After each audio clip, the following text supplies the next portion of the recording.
Welcome to joint hearing. As my colleagues are assembling from the Housing Committee, I'd like to move forward on the Plan Committee item. We have one.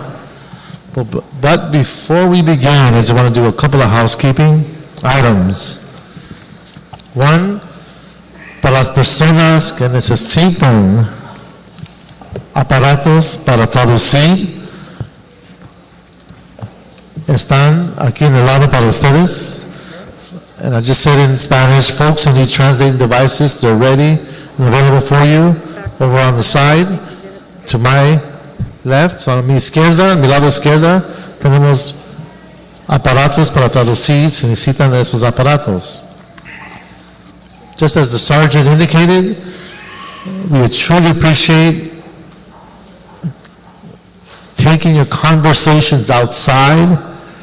As you can tell, the acoustics are not the best in this room. It might be the safest building in the city, but acoustics are not good at all. So I hope that relaxes you from what occurred a few hours ago. But your tax dollars at work, this building reacted very well to the earthquake, and it's probably one of the strongest buildings in the city.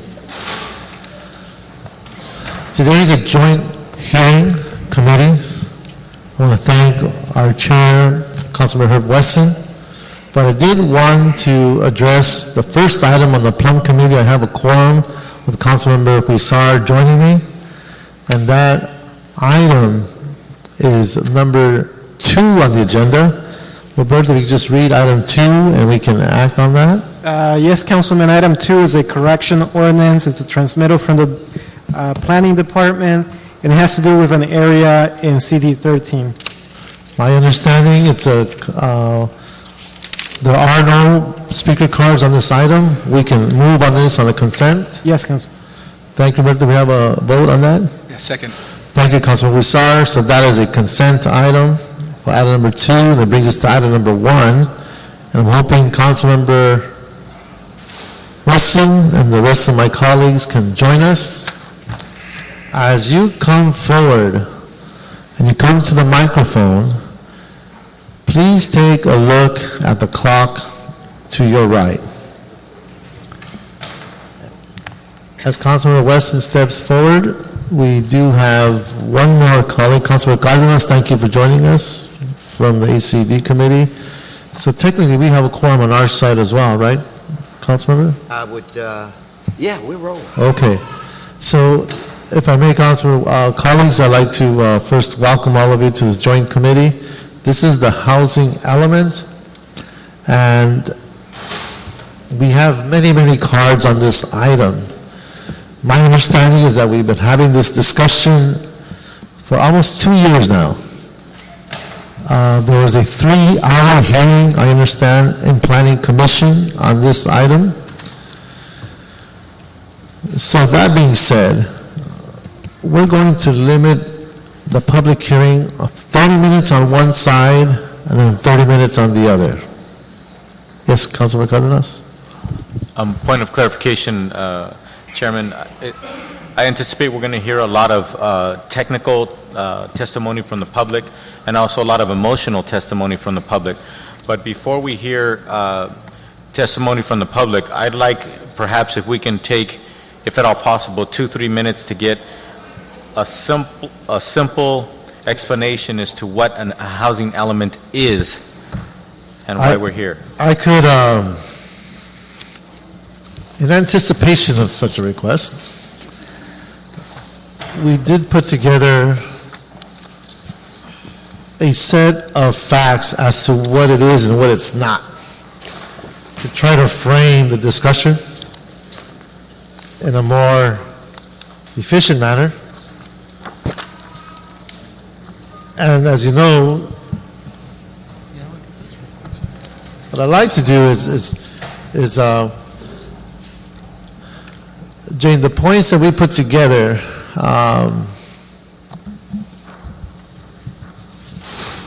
why don't we do this? Why don't you lay out what the housing element is and it's not? Or let me do this. I have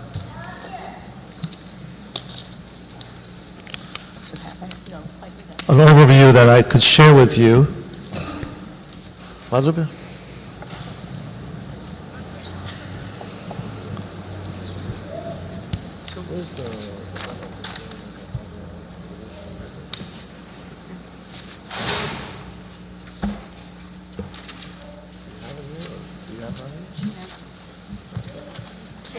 Jay, can you give us a brief of what it is and what it isn't? Then Sure. I'll go into more detail as we go through it.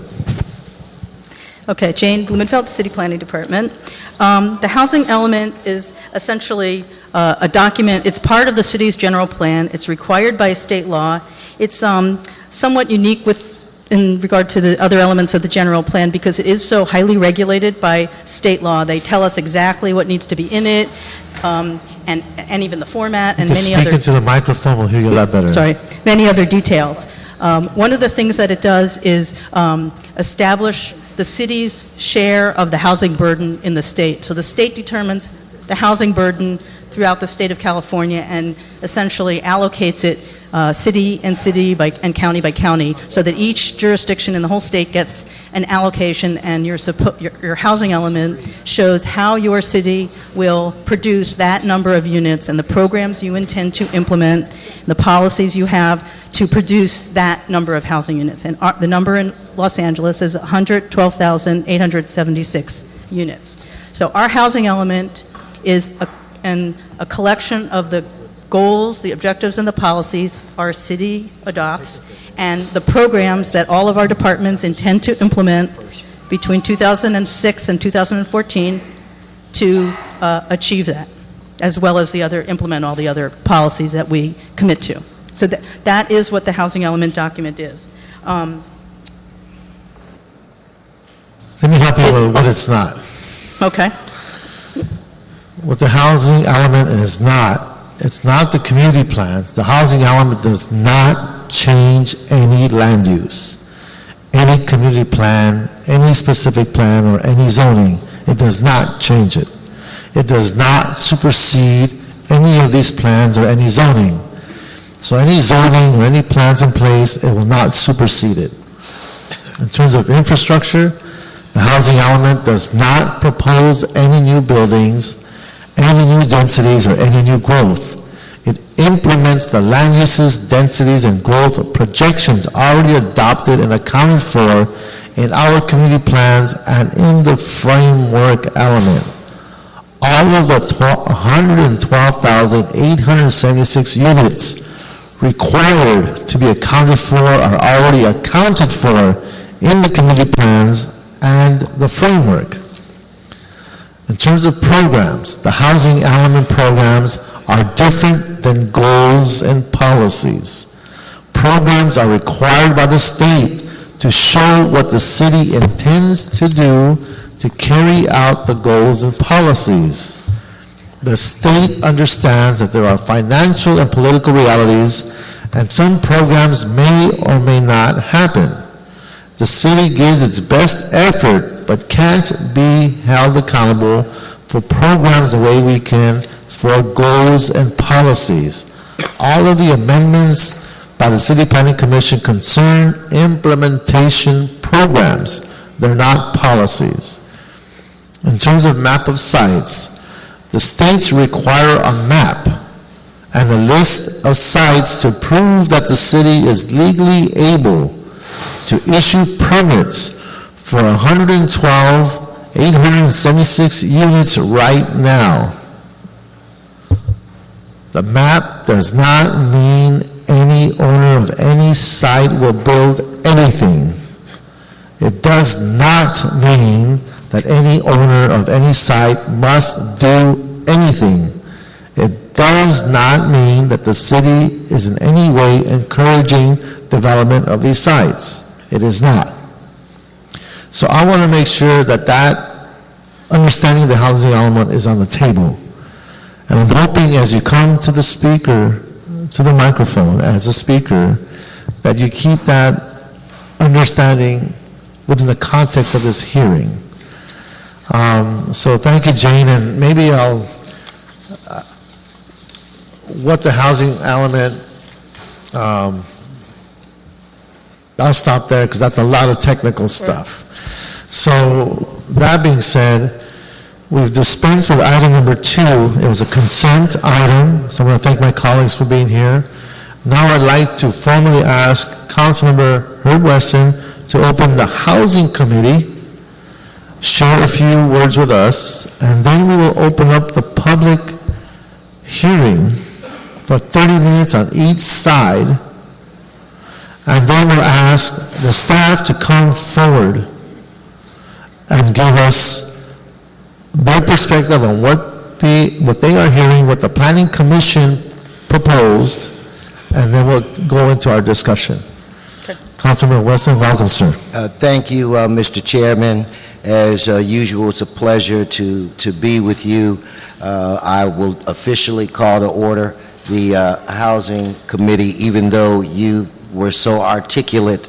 There's really no need for me to do anything else, other than I look forward to us then moving into joint session so that we could take care of the people's business. As an aside, I'm very excited to be joined today by Ms. Goldberg, and since we are in the hearing room where you normally have your committee hearing, normally mine is upstairs, I would request with respect that next time we all get nifty nameplates like Ms. Goldberg. See, hers is black and gold too. And so do you think the next time we have a joint hearing that could be arranged? We will speak with Councilor Parks, check the budget, and then move from there. But I like that observation, sir. Director Goldberg, are there any thoughts or words you'd like to share before we begin the public hearing? No, I will spare you a director's report today so that we can get to our business, but I want to thank you very much. This is a huge effort that staff from many departments has been engaged with over the past year, and we're very pleased to have it before you today. Thank you. Again, I'm going to be asking for public hearing first, since it's been through a whole set of hours of discussion already. This will afford the staff to respond to what they're listening to, given the level of analysis that has occurred. As stated earlier,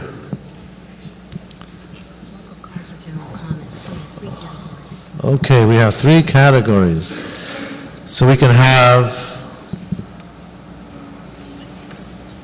okay. I really want to stick with 30 minutes on each side, because there's a lot of cards here. Just so you know, council member and members of both committees, there are about 60 cards, and I'd say 20 for, 20 against, and about 20 that are general comments. So that takes us for an hour. Yes. So let's do 1 minute each card. Okay, I think so. And how's that? I mean, if you haven't said it already, it's on the record somewhere. After 3 to 4 hours of commission, you know it's been heard, it's been stated. So let's go to 1 minute, and that way everyone gets an opportunity to speak.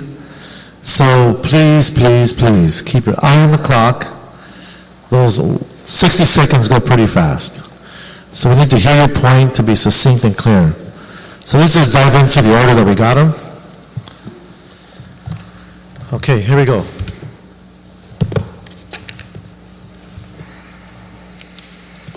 Okay, let's go. Okay, here we go. This is the first stack. Wow. So these are not marked, so we're going to go what we see here. These are general comments, I guess. Okay, Ali Jones. And if I call your name, it's okay to line up on the side or so that we can move a little quicker. Ali Jones, the town Valentine. Come on up. Carol Schatz. Please, ma'am.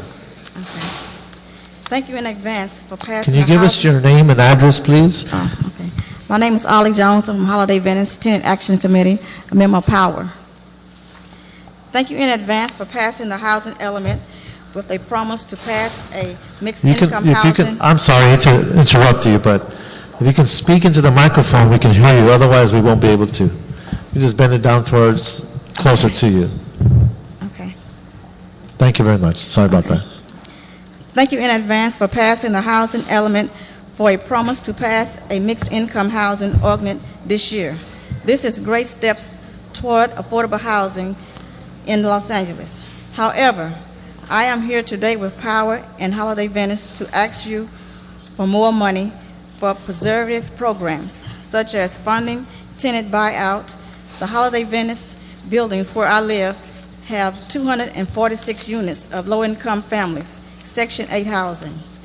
Owner, Mr. Palmer, wants to kick us out and build luxury apartments and condos. Where will 246 low-income families go in Venice if this happens? This is why Holiday Venice Tenant Action Committee and Power have been trying to buy the buildings from the owner to keep affordable housing forever. We need your help. In order to buy the buildings, we are going to need funds from the city. I am asking you to add a program Power has suggested to the Thank you, housing ma'am. element. Thank you very much. Thank you. I was asking to keep your eye on the clock for 1 minute to get to your point, but thank you so much. Next speaker, Town Valentine. My name is Jatan Valentine. I'm a longtime Venice resident. In fact, I've had family in Venice for 93 years. I've seen gentrification happen, and we need to preserve and keep affordable housing and also tenant buyout. And many of my community would be here today, but there was a death in the community. So I'm here representing them, and they're representing me at the funeral. So we need to really preserve and create and keep affordable housing, and also not necessarily just affordable, but low income and very low income. Thank you. Thank you. Carol Schatz. My own card, but I'm here on her behalf. I'm sorry? I'm here on her behalf. Is that okay? I mean, I have my own card as well. She's not here. Okay, so you're gonna speak as if I'm calling you. Yes, and on behalf of Carol, since we're both at CCA. I'm sorry? Oh, and on behalf of Carol and Central City Association. No, you can speak for yourself, but not for Carol. Okay, that's fine. Veronica Perez Becker, Central City Association. We're here not because we oppose policies that create affordable housing. Indeed, we have initiated several affordable housing proposals and are working with the city to develop a mixed income housing policy with incentives. However, we believe that some of the last-minute CPC changes are inappropriate for the housing element, a general document with citywide application.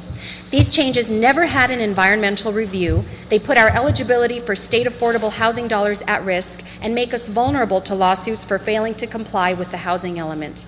And for what? Why put the city at risk when we don't have to? We can still pursue affordable housing policies without detailing them in the housing element. This council has already implemented such policies like increasing tenant relocation fees and extending rent control to new construction. These changes are an inappropriate end run on the council process and the year-long task force process by stakeholders. We also oppose a citywide policy to discourage demos and conversions. These should be analyzed on an area-by-area basis. Thank you very much. Thank you.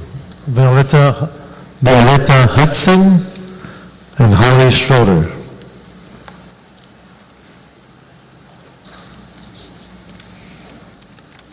Good afternoon. Good afternoon. My name is Violetta Hudson, and I live in Venice, California, and I'm here today. I'm here today with Power, which I'm a member, and the Vice President for the Holiday Venice Action Committee. I'm here with Power today to talk about low-income housing. There is not enough of it in this city, and we need to find a way to make more. That's why the mixed income housing audience is important. Without a strong mixed income housing audience, the greatest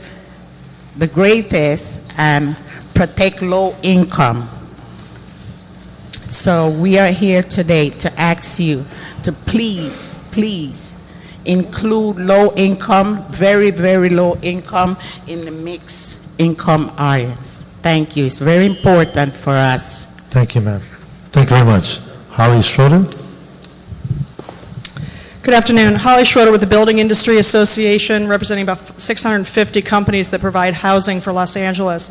Two main comments. One on process. I was on the task force. I chaired one of the subcommittees, and there was a lot of work and a lot of people that put in a lot of time. To have last-minute changes that were not thoroughly debated by a portion of commissions is very concerning to us in terms of wanting to participate in policy. Second, a word about housing production. In the introduction, we heard that it's over almost 113,000 units. Given the amount of time that we're already in 08, we need to produce substantial housing by 2014. We have never produced housing at that level, and so I ask you not to add policies or even the suggestion or consideration of policies that act as a constraint on housing production. Inclusionary zoning or mixed income or whatever we're calling it is a constraint. Restraining demolitions. We don't build unless you have to replace something in a built-out city. So please honor the process and don't put any further constraints on production. Thank you. Thank you, Ms. Schroeder. Okay, Helen Garrett?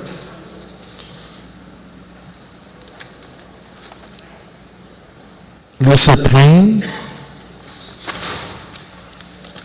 And Bill Pazlucki? I hope I pronounced it correctly.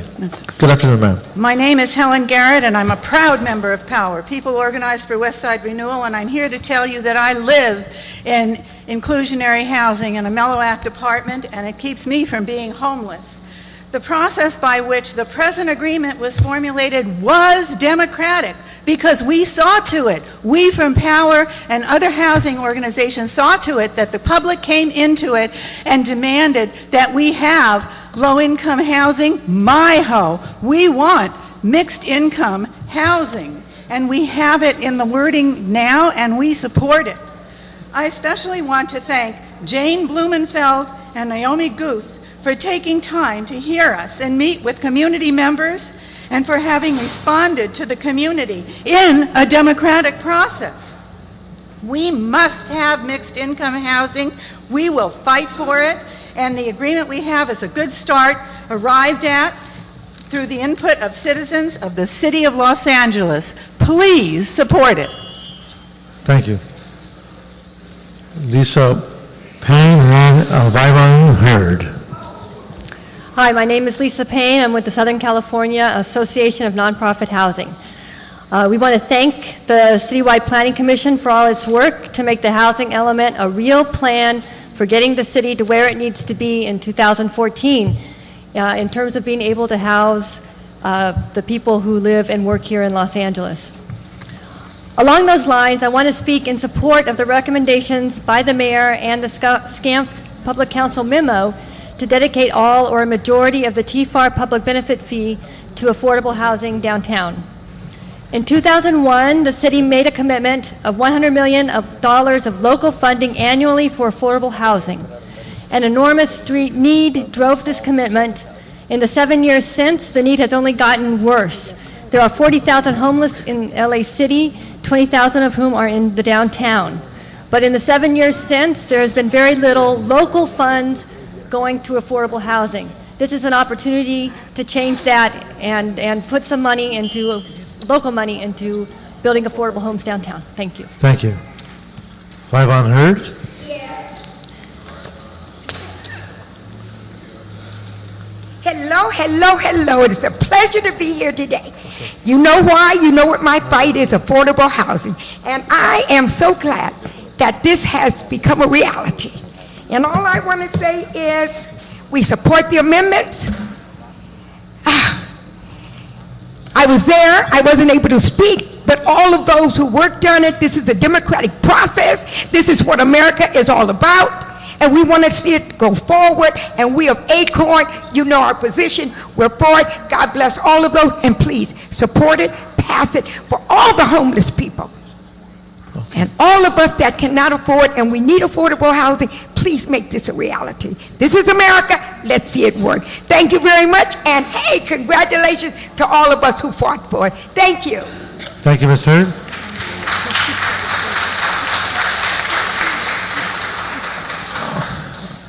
Madam Clerk, if we're going to cut off public hearing cards, so this is all we're going to take, okay? Otherwise, we won't never finish. So this is where we end. They can still submit them for the record, but they won't. Yeah, submit them for the record if you want to present the fact that you were here, but we're going to cut off the speaking order. Okay, Craig Roth, and then John Whitaker. Craig Roth and John Whitaker.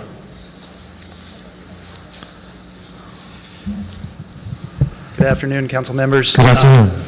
My name is Craig Roth with Roth Development, and I'm a strong proponent of Councilmember Huszar's Bringing Back Broadway initiative. Can you hear? A little louder.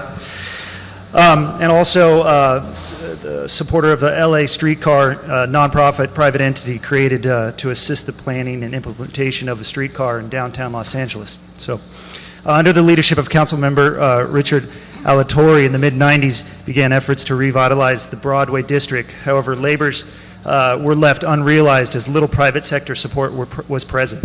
Subsequently, CRA was able to fund major improvements to the Broadway district, but again, business community was left relatively uninvolved in the process. In both cases, business community was a missing element to the district's success. Today, Councilmember Huszar has created a successful Bringing Back Broadway initiative in which both the private and public sectors are involved, working together towards the same goal. Thank you, sir. Yep. Thank you very much. If you can submit that in writing, that'd be fine too. Mr. Whitaker, and then we'll have Dan Swartz. Good afternoon. My name is John Whitaker. I'm a land use and real estate partner with the downtown law firm of DLA Piper. I was a member of the Tfar task force, and so I come to speak just on that particular issue, the proposed amendment by the City Planning Commission to the Tfar ordinance. I think it would be a mistake to adopt that amendment and to lock in any particular community benefits into the Tfar ordinance. The affordable housing is already designated as one of the highest priorities, but I think we should leave the flexibility there, allow the Tfar ordinance to work. A committee was set up as representatives CD9, CRA, Planning Department, the Mayor's Office, and the CAO to determine what is needed at a particular time, most needed for the Tfar payments. So I urge the city to please do not adopt the amendment proposed by City Planning Commission to the Tfar ordinance. Thank you very much. Thank you. Dan Swartz and Barbara Monahan Burke.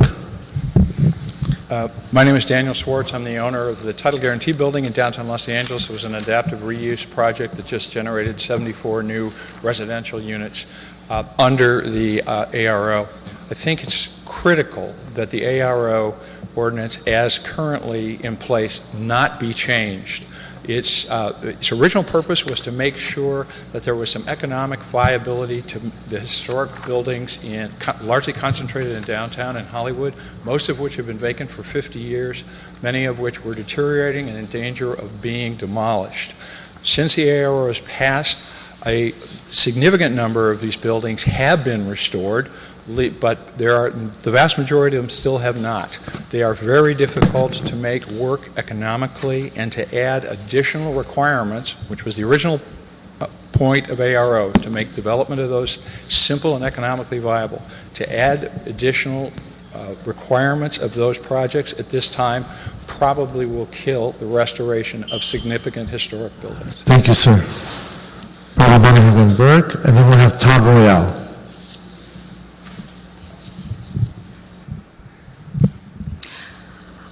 Uh, 4223 Wilkinson Avenue. I'm a member of the Studio City Neighborhood Council and am representing it here. Honorable Committee, we agree with affordable housing, but only within the suburban scale, character, and quality of life of our community, which is Studio City. We oppose 80, which has changed, and now states, develop and introduce a motion for City Council consideration of a citywide mixed income ordinance that requires new housing construction to include units that are made affordable to very low and low income households for at least 30 years. In combination with SB 1818, LA City's implementing ordinance, this again amounts to mandatory inclusionary zoning, which was defeated just a few years ago. And coming with that, all of the unacceptable disproportionate height, bulk, and buildings. Thank you. Yes, just for the record, it was never defeated, it never showed up. Todd Royal and Victor Barrett. Hello, my name's Todd Royal. I'm at 4225 Long Ridge Avenue in Studio City. I'm also on the Studio City Neighborhood Council, but I'm here speaking for myself and not the council. I just wanted to really ask each of you to consider in regards to Appendix H, and thank you for saying, that it's not zoning out churches, but just even the consideration. I'm a religious man. I've attended church faithfully my whole life. Churches, as many of you know, many people in this room know, are truly, really a moral fiber and background of any community. I'd seen also on the document, that mentioned different private schools. Again, I believe people should be able to have a choice, public schools, private schools, but really the most important part to me is with churches. Any community, granted whatever housing needs, if you even think about really getting rid of a lot of churches, I believe what happens is you're destroying communities, whether it's Studio City, whether it's Boyle Heights, wherever it may be within the city. Thank you very much for your time. Thank you, sir. Right in a minute. Victor Barrett, and then we'll have Russell Brown. Good afternoon. I'm Vic Varick. I'm from Valley Village, and I belong to many groups, but this is on my own. I've been a provider of affordable housing for over 40 years, and that's at market, though. And from that experience, and particularly recent experience and information I just got from the Housing Department last week, I can say that it's the city's rent stabilization ordinance, particularly capital outlay, that is demolishing affordable housing. It's responsible for it. Only 2,191 applications for capital improvement were filed from January 1st, 2003 through April 30th, 2008. When you put that on an annual basis of 411 units per year, that's less than 0.25% of all the units in Los Angeles, not just the units, but the rental properties in Los Angeles. That means that the great majority is not filing an application. They're not getting the work done because the city doesn't let it happen. It's the city council that's responsible. Thank you. Thank you, sir. Russell Brown and James A. Osterling. Good afternoon. My name is Russell Brown. I'm Executive Director of the Historic Downtown Bid. I'm also a resident in the Old Bank District, an adaptive reuse building, and I'm also President of the Neighborhood Council. The Neighborhood Council has not officially taken a position, so I'm not speaking for them. But for the Historic Downtown Bid, we all support affordable housing. Our disagreement today is how we get there. We need to create real incentives and not mandatory inclusionary zoning that may have other effects, especially in the Bringing Back Broadway initiative in the historic core. Our next step is really bringing back these adaptive reuse buildings. All the easy ones have been done. The ones that are left are the ones that are the most challenged. So as part of this, we really need to look at what are the ramifications when we oppose, especially in a down real estate market, other inclusionary or mandatory zoning issues. The Bringing Back Broadway initiative is not only about bringing these buildings back, but about bringing jobs to the community and revitalizing the whole neighborhood. We do not want to stop that. Also, the Tfar ordinance was very crafted for parks. Thank you, and Mr. we very Brown. much do not want to give up that Thank you option very much, for sir. downtown. Thank you very much. James A. Osterling, then we'll have Vanessa Rodriguez. Good afternoon. My name is James Osterling. I'm a small local real estate developer. I've been in that industry my entire career, 29 years.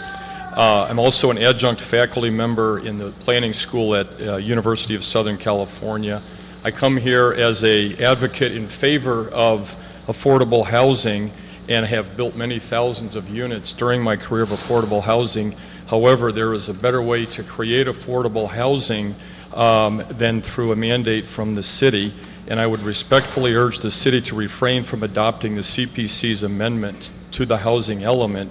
I believe that we can get there through an incentive-based program, and I was involved in the 1980s when over $4 billion per year of housing was created nationwide on an entirely voluntary basis by the housing industry. $2 billion alone here in the state of California, so I have seen these programs work on a strictly private sector incentive. Thank you very much.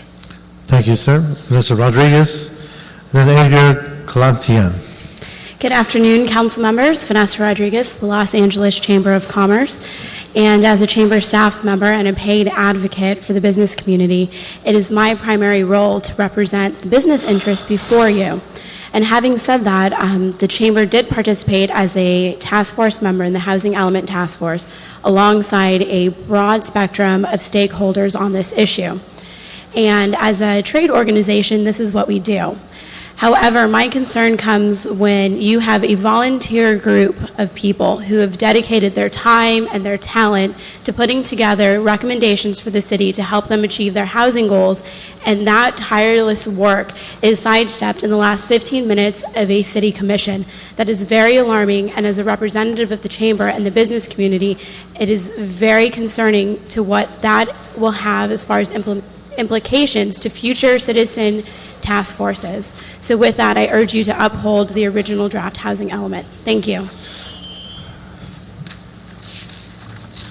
Edgar Colladi, an attorney with Paul Hastings. I also chair VICA's Land Use Committee, and I'm here on behalf of VICA. I want to urge the city to refrain from adopting the City Planning Commission's amendments to the housing element. According to a recent study conducted by the Los Angeles County Economic Development Corporation, the California economy is on the brink of a recession. Given our current state of economic instability, VICA is concerned that imposing more local mandates on an already uncertain housing market will further depress both the city and region's economy. The CPC amendments, if implemented, will impede the city's efforts to adequately increase the supply of housing to meet the city's arena requirements and accommodate the city's expected population growth. We agree with the mayor's July 24th statement that the development of new housing is essential to the city's economy and that housing costs must be brought in line with the economic reality of the city. Energy housing production constraints, which is what the CPC recommendations are, will exacerbate the local government budget crisis by further decreasing revenues from permit processing and sales, property, and transfer taxes. The city needs to ensure. Thank you. Thank you, sir. Shashi Hanuman, and then Bill Prisloki. I apologize, I mispronounced your name. Good afternoon. I'm Shashi Hanuman, senior attorney with Public Counsel. I'm here today in support of the CPC amendments because they address serious deficiencies in the city's housing element inventory of sites. We studied the inventory and we found two major problems. First, every single apartment building in the inventory is a rent-controlled building. That's 68,500 RSO units at risk of destruction. The Planning Department assures us this is not the plan under the general plan framework. But these are the sites with excess zoning capacity, and this is where market forces will go. Second, 83% of the sites in the inventory are less than a quarter of an acre, and they are simply not feasible for affordable development. What can we do about these? We're not asking the city to redo its inventory. We're asking for what's required by law, which is to adopt programs to address the deficiencies. With existing resources, the city can only meet about half of its regional housing need for lower-income persons. This is why we must support the CPC amendments. In terms of environmental analysis, the draft EIR identifies significant environmental effects. The CPC amendment should be supported as mitigation. We don't need to redo the entire environmental analysis, just Thank you very much. Thank you very much. Bill Prisloki and Karsh Kanta. Hello, I'm Bill Prislecki. I'm a community organizer with Power. I've been working all year with Housing LA and Power community members to improve this housing element. And I want to just talk real quick about the process by which the housing element that you have in front of you today was created. And no one from Power was on that task force, but we went to the Valley and we went to the West Side and we went to the public hearings. And I have to take a moment to thank Jane Blumenfeld and Naomi Guth for making this a democratic process. When we brought out the voice of the people and other groups in Housing LA brought out the voice of the low-income community, the people who are going to be most affected by this housing element, Jane and Naomi listened. The draft is the product of the democratic process in action. Jane and Naomi started with a document that we had some issues with, but as we moved through this, through the democratic process, we saw an example of democracy in action. So the draft that you have in front of you, although there are certain recommendations Housing LA and Power has, we want to point out and thank Jane and Naomi for that. Thank you. Thank you, sir. Karen Kanta, Barbara Schultz, and Shelley Wagers. Hi there. My name is Karen Cantor, and I sort of feel like a little duck out of water here because I neither represent a developer or an affordable housing.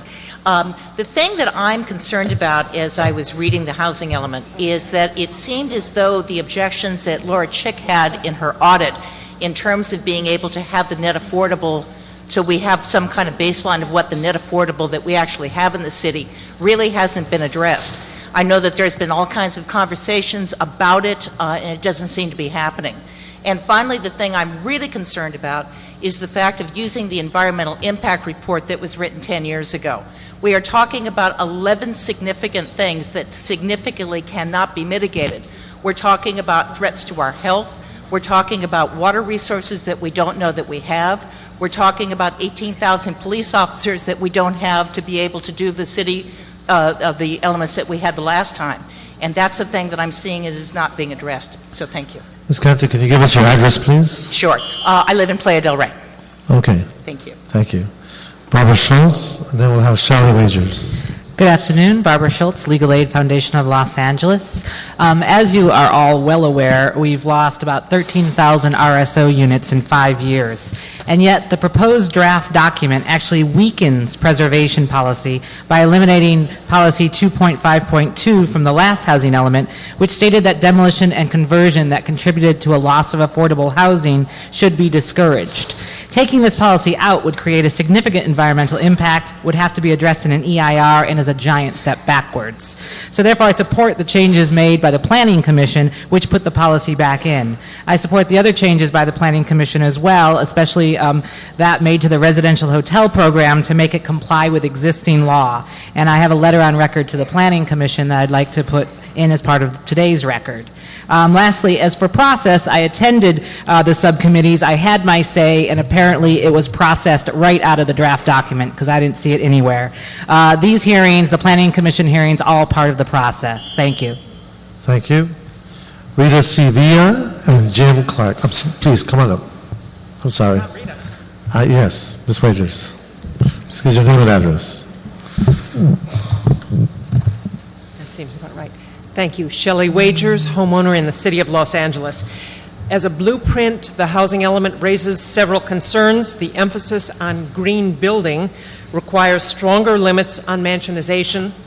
The choice of building materials can only go so far to preserve permeable surfaces and reduce our carbon footprint. We need to discourage teardowns and reduce the footprint and mass of houses. Similarly, the emphasis on affordable housing should discourage mansionization, which replaces modest homes with pricey palaces. Lastly, most importantly, the emphasis on growth may well be off base. Just 2 days ago, the LA Times reported that the city's growth has slowed to less than 4% in this decade, less than 0.5% in the last reported year. The proposed update sets the course for the future by looking in the rearview mirror. We must not use green initiatives, density, affordable housing, and growth as a screen for a pro-developer agenda. Thank you very much. Rita Sevilla and then Jim Clark. Good afternoon. I'm Rita Villa, 4117 Farmdale Avenue, Studio City, California. The housing element should not be Would adopted. you mind speaking a little louder and into the microphone? The housing element should not be adopted in its present form. Representation of neighborhood councils on the task force was not sufficient. Information of the three presenters at the second hearing of the City Planning and Affordable Housing Commission was not even mentioned in the staff report, let alone taken into consideration. Chairs of the Plum Committee and Affordable Housing Committee have been given a copy of the Studio City Neighborhood Council's presentations today. We've submitted extensive comments on the framework EIR and believe that based on the CEQA initial study and checklist, a new EIR is required. Infrastructure cannot handle increased density. There is already one scrubber in Studio City, yet the odors are such that another scrubber will be needed. LA's water supply is uncertain, and the conservation efforts of the residents should not be thwarted by increasing density, thereby further straining an already overtaxed system. Thank you for your consideration. Thank you very much. Jim Clark and Sandy Hubbard. So Jim Clark is not available. We'll move forward with Sandy Hubbard.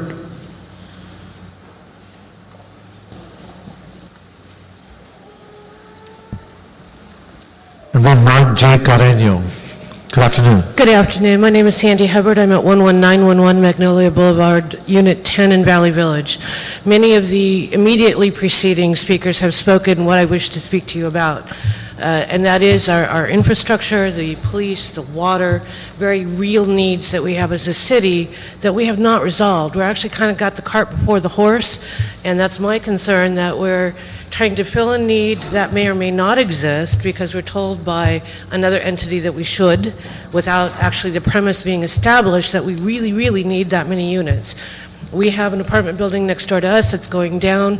It was a 2-story building. It was a garden-style apartment, beautiful, rent-controlled. It's going down. It's now going to become 4 stories, which exceeds our specific plan by 1 story.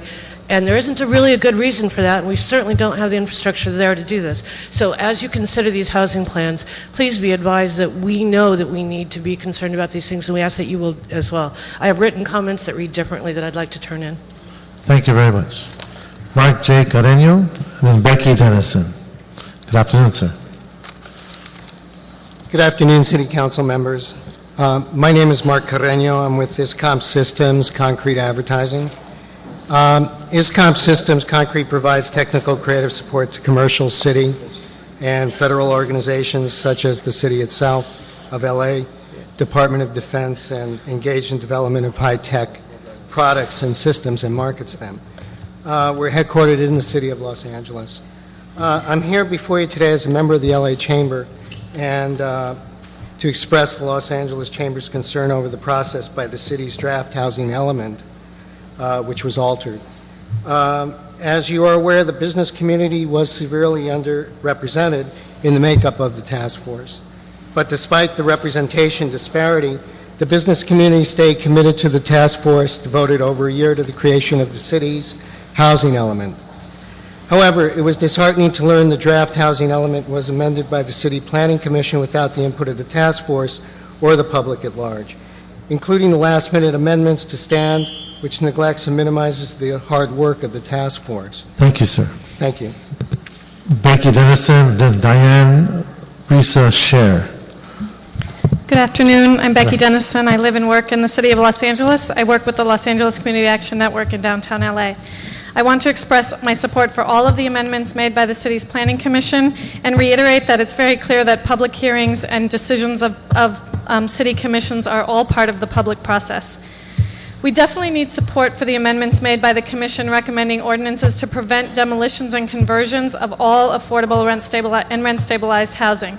There simply isn't enough space or money for us to catch up when we lose this housing. I also want to emphasize the need for the recommendation to amend the adaptive reuse ordinance to include affordable housing set-asides. The business community cites the success in bringing market-rate housing to downtown. There's no doubt that's true because 95% of all housing units have been created at the high-end market rate. It's now time for this policy to be adjusted and help us bring more affordable housing into all the adaptive reuse communities. We're looking for your leadership in supporting all of the amendments from the Planning Commission and passing the element. Thank you. Thank you very much. Okay, Diane Risa Scher, and then we have Brian Paul.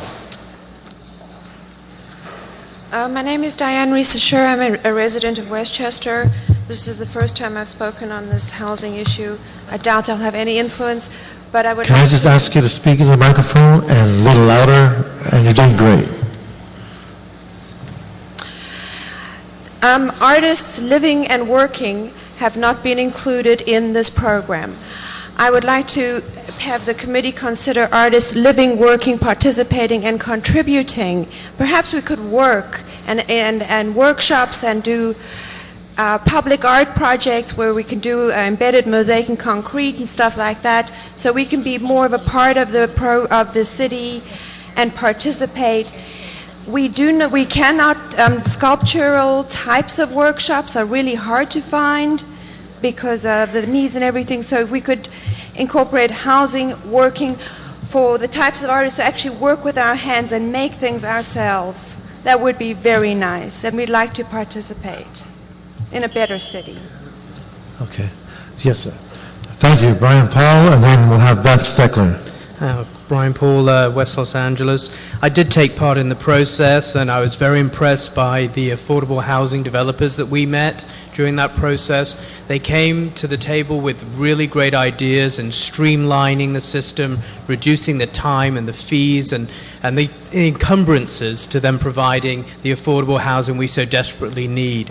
And I would like to speak in favor of providing those necessary provisions within this plan to enable these wonderful housing providers to provide the housing that we need, to enable them to do their job that they do well. We've seen that they provide wonderful properties across the city that people need desperately, and I'm speaking in favor of that, but against this motion because I didn't see this echoed in the final document. I saw lots of amendments, but I think that some of our housing providers, LACDC, Century Housing, came up with great ideas, and I'd hope that we could follow through with those. Thank you, sir. Beth Steckler? Beth Steckler, Housing LA. Thank you for the opportunity to testify. We support the amendments made by the Planning Commission. We think they did a great job, and I want to speak for just a couple of minutes about the community plan process and the fair share targets. We have written two reports, one, Affordability Matters, and the second one, which all of you have been given, which is Planning for the Angelino. Which are attempts to take information to the community level so we can have community plan level engagement around site identification for the housing element, getting affordable housing in every community, adopting policies that are right for each and every community. But we need to ask for that program to be strengthened because by 2014 we will have only updated 12 or maybe 16 of the 35 community plans. And that's just not enough. We can't go through a whole housing element cycle without having even planned. So we're urging you to create another program to do that. Thank you. Thank you, Ms. Steckler. Now I'd like to introduce Councilmember Wesson, and he'll be doing the remaining cards. Thank you, Mr. Reyes. It's a pleasure to be your pinch hitter, okay? Give you a break. Eric Aries and then Joyce Dillard, please come forward.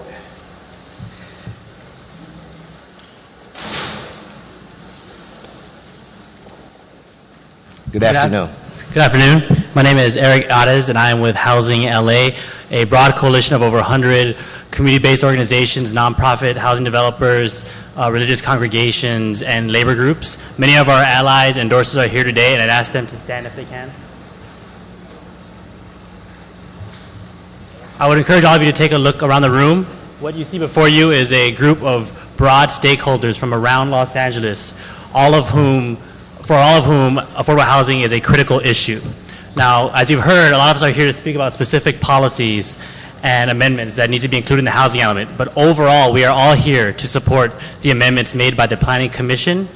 And overall, again, we're here because we think that this is an opportunity to do real planning to meet the affordable housing needs of thousands of Los Angeles residents. Thank you.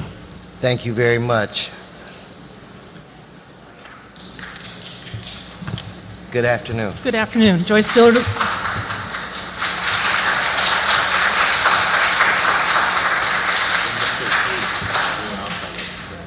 Joyce Dillard, Los Angeles. I help people, and in helping people in need, I learn a lot. And in reading this document, I learned a lot.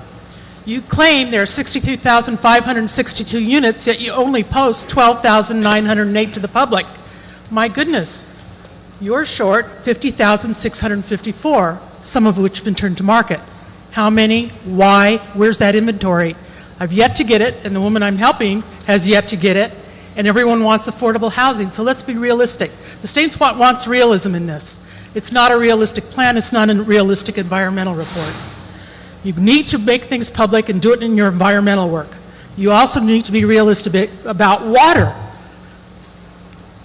Attending a lot of water meetings, I just learned the other day from someone who kind of hears what's going on with the federal government, we're going to lose 20 to 25 to 30% of Colorado River water, on top of 20% of state water.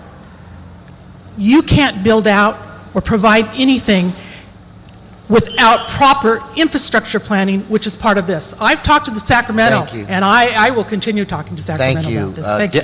Deborah Burton and King Barnwell.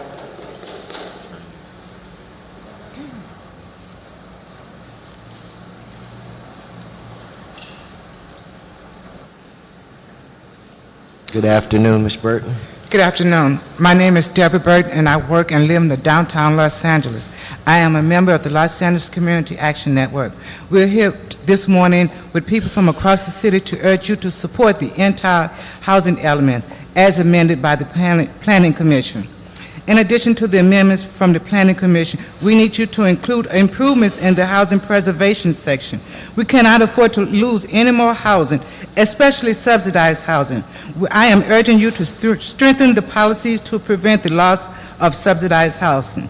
Additionally, we must definitely ensure the current language about residential hotel preservation remains. It reflects the current law and policy and should not be changed.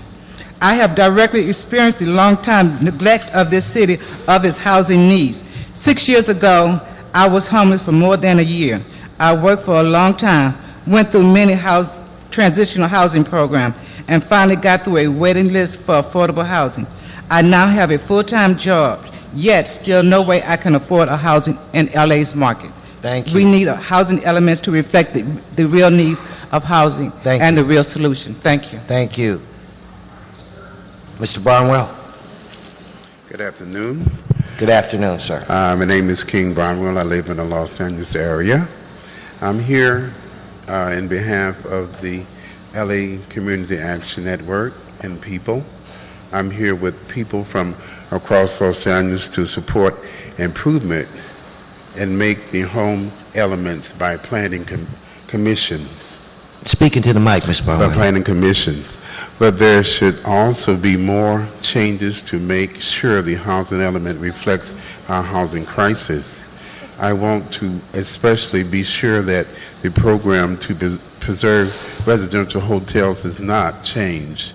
The Planning Commission made sure that all of the current laws and policies were included.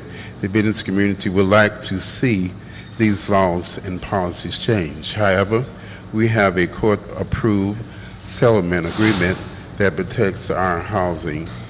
I worked with hundreds of LA CAD members to be sure our housing was protected, and the housing element should say that do not change any of the language in Thank you, Mr. residential Barnwell. hotels. Thank you. And God bless you for prosperous 99. God bless us all. Thank you. Jim O'Sullivan and I think it's Mr. Bronner.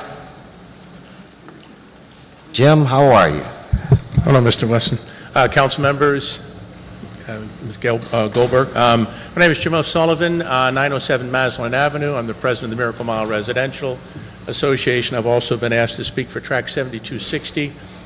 We are not against affordable housing. What we are against is the use of a 12-year-old environmental impact report. That environmental impact report showed serious environmental impacts would happen. It set up a monitoring program that committed the city to do annual reports on growth and infrastructure.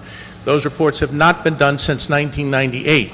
So what information is the city council, the mayor, and the planning department using to be able to make this decision? As a stakeholder, I don't have that information. So no matter how many meetings I come to, no matter how much I participate, I don't know the ratio between growth and infrastructure, employment and growth and infrastructure. So you need to do a full EIR on this, a new one. Thank you. Thank you. Good afternoon. My name is Fritz Bronner, and I'm with the Foothill Trails District Neighborhood Council. I'm the land use chairman. I agree with the previous speaker as far as the environmental impact report. It is critical that we have a new environmental impact report. There's so many decisions that are based upon it. The transit-oriented development, the potential densification of transportation in corridor areas are not justified or merited. And the unnecessary inclusion of inclusionary zones, we also have great concern. So there's a great infrastructure you have to look at, and also I was going to say, I think that we really need to do greater outreach to the existing neighborhood councils and the homeowners associations and many organizations across this great city, so because most of them don't know about the housing element, but when they hear about it, with all due respect, with the context you talk about what it represents and doesn't represent, we'd all have great skepticism. Thank you very much. Thank you. And now if we could get Rita Villa and Mel Wilson. Okay. No subs.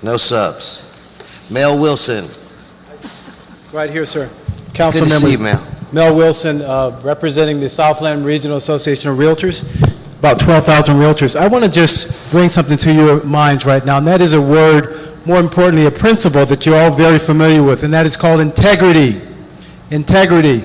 We started out with this process asking all the stakeholders to come here and participate over a 3.5-month period. I personally attended over 19 meetings.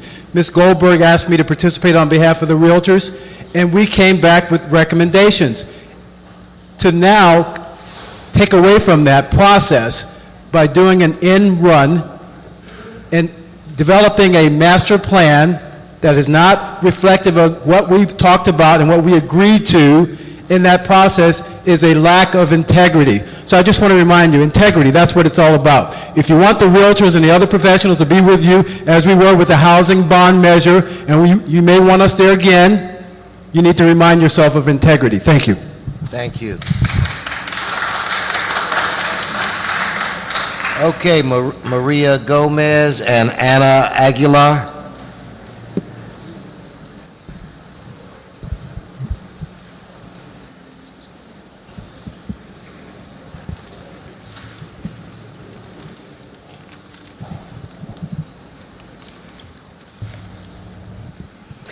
Buenas tardes, mi nombre es María Gómez y yo estoy aquí porque apoyamos la enmienda de la Comisión de Planeación. Sabemos que necesitamos. Good afternoon, my name is Maria Gomez and I'm here to let you know that a lot of us are here in favor of the amendments made by the City Planning Commission. Pero también necesitamos mucha vivienda en el sur central de Los Ángeles y en otras áreas de Los Ángeles, ya que ahorita estamos con el gran problema de que muchos dueños están abusando de muchas familias. But we also need a lot of housing in South Central Los Angeles because right now we have a big problem. A lot of the owners are really abusing a lot of the families. They're taking advantage of them. Por la razón de que a veces los intimidan, les quitan las cartas de sus buzones para decir que no están pagando la renta. The steps they take to put pressure on us from the homeowners to us, the renters, is that they intimidate us, they use intimidating tactics, and they also steal our mail from our mailboxes, and they try to say by those means that we are not paying our rent.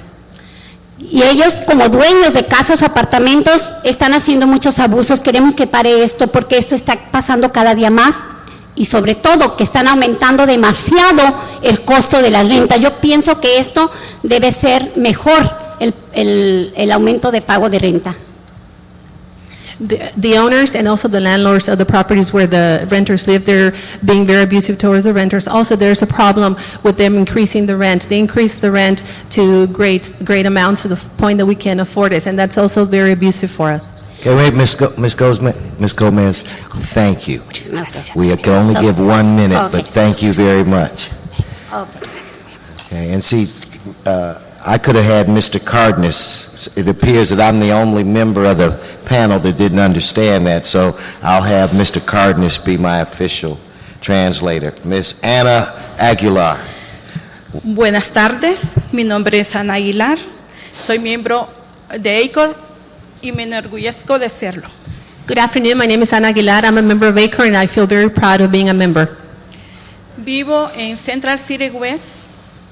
I live in Central City West. Seré breve. En febrero y marzo pagué cierta cantidad de renta porque en febrero me pasé al apartamento. I will be very brief, but in February, March, I paid a certain amount of rent because I just moved into the apartment this February. En abril me aumentaron $65 y yo sé que es el 4% cada año. And in April they increased it, $65. And I know that it should only be 4% per year. Apenas de febrero a esta fecha vivo allí. I've only been living there from February to date. A todos los inquilinos nos dijeron de que si no pagábamos el aumento que nos saliéramos en 3 días. 3 días. They told all of us renters that if we did not pay that increase in the rent, that we needed to leave in 3 days. Fuimos a control de rentas, nos atendió la señora María Estrada, pero hasta ahora no nos han mandado un supervisor. We went to rent control, we talked to Ms. Maria Estrada, but to date, they have not sent an inspector or supervisor over to investigate this. Thank you. Espérenme un momentito, yo le quiero decir que por favor pongan más thank you. supervisores para Thank que you. nos atiendan. Thank you. Gracias. Thank you. I would just like to ask if we can send more inspectors so that they can help us. Thank you. Thank you. Okay, Royan Herman. I think it's Royan Herman and Deanna Kitamura. Ms. Herman? Mr. Reyes? Well, I'm probably one of the people that no one's going to like, because what I'm going to ask you to do is consider those of us who are completely ignored in all of these grand schemes that the city puts out. And those are the people who are the homeowners in the small communities who, frankly, rather than removing constraints from builders, would like nothing more than to see builders tossed out of the area. Obviously, that's an unreasonable hope, but it would be very nice if any considerations that come from the city would include requirements to give consideration to the footprints, the existing footprints of communities where we live and have almost our entire lives invested. And at the moment, all I'm hearing is that what is important is everything that I am not. And I feel very left out of the process. And clearly I agree with anyone who speaks to the old environmental impact report and the lack of infrastructure. And I thank you.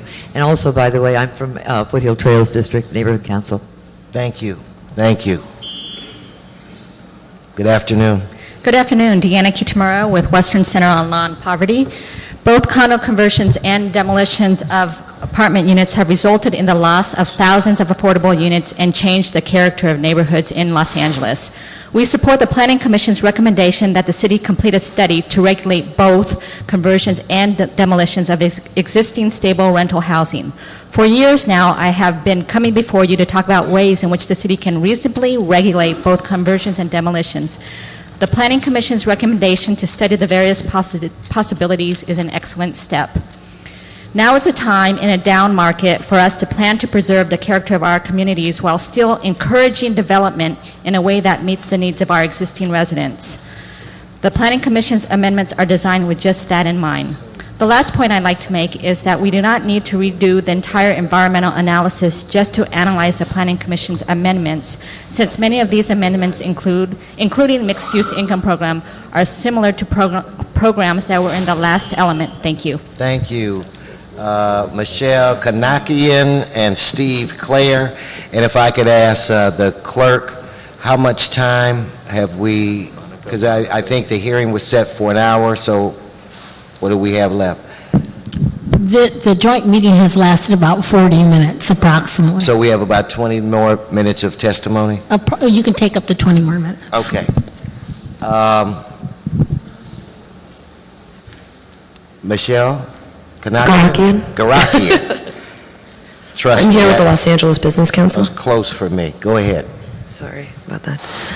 The LABC hopes for the expedient passage of a reasonable and well-vetted housing element, so to ensure the receipt of vital Prop C and other funds. Without these funds, as we know, any plans for workforce housing is at risk. Thank you very much. Thank you. Steve Clare?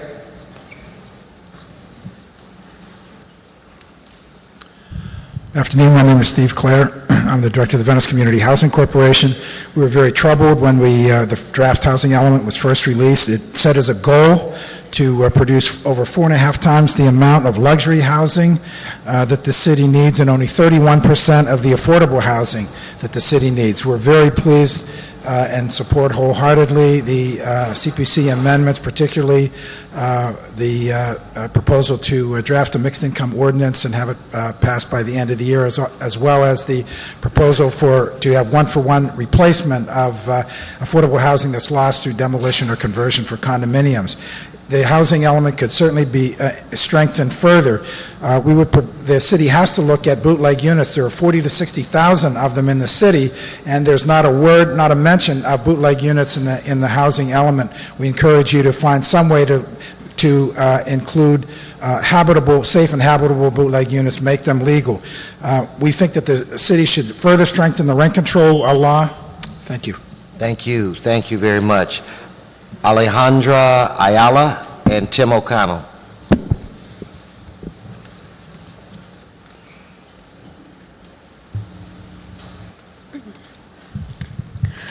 Buenas tardes, mi nombre es Alejandra Ayala y yo soy miembro de la organización de la Clínica Romero. Good afternoon. My name is Alejandra Ayala, and I'm a member of the Clínica Romero. Bueno, yo primero que nada rápidamente les quiero pedir que ustedes que tienen ese poder puedan crear política para preservar el control de rentas y preservar y poder evitar más demolición de viviendas. I would like to ask you, the people in power, since you have the power, please preserve the rent control and preserve those policies so that we can keep all the buildings and the residents that are under rent control and to avoid more demolitions. La garantía de poder calificar para viviendas de bajos recursos, porque están construyendo, pero son viviendas de 40, 50 mil dólares para gente que simplemente no gana ese dinero. We also want guarantees that we will be able to qualify for those low-income housing that's being built, because some of those housing range between $40,000 and $50,000, and that's not enough for us to qualify and be able to live there. Solamente por último les pido que no nos saquen de nuestra comunidad porque estamos trabajando en ella para seguir ahí. Gracias. We just respectfully ask you not to ask us to leave our community. We're living there, we're working there, we want to continue living there. Thank you. Thank you.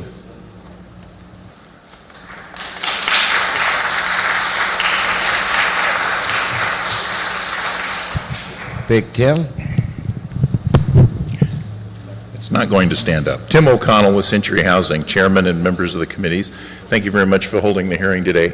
I had the honor to sit on the task force that's been referred to, and I wanted to mention that. But first, I wanted to really thank the mayor, the council, and the staff of all the departments that worked on that task force, and particularly the planning department staff. We weren't the easiest task force to get along with, and I think did a great job. And you have a great draft in front of you. It obviously needs tinkering. Everybody has a different opinion.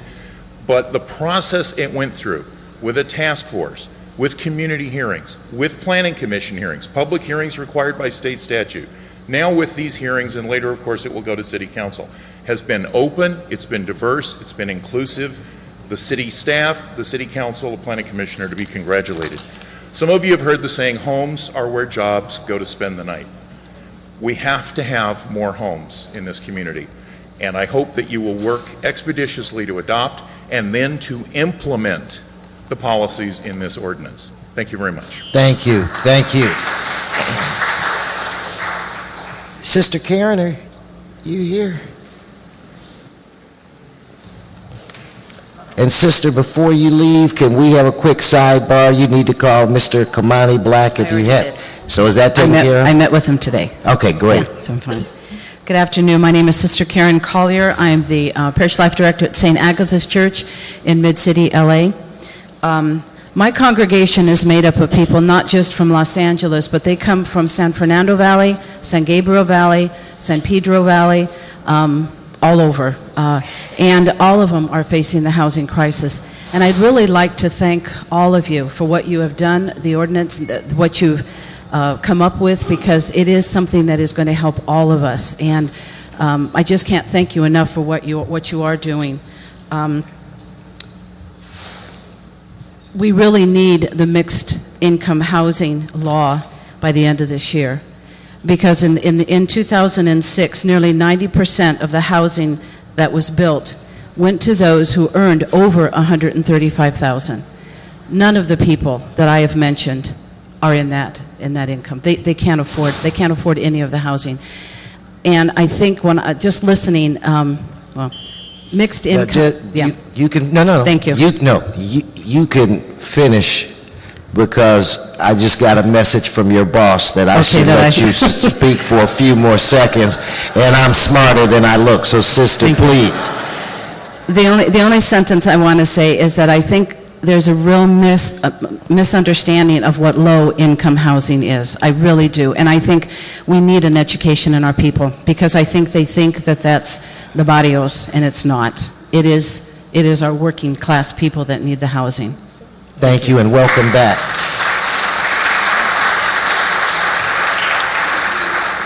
Joe Hari and Ryan Bell.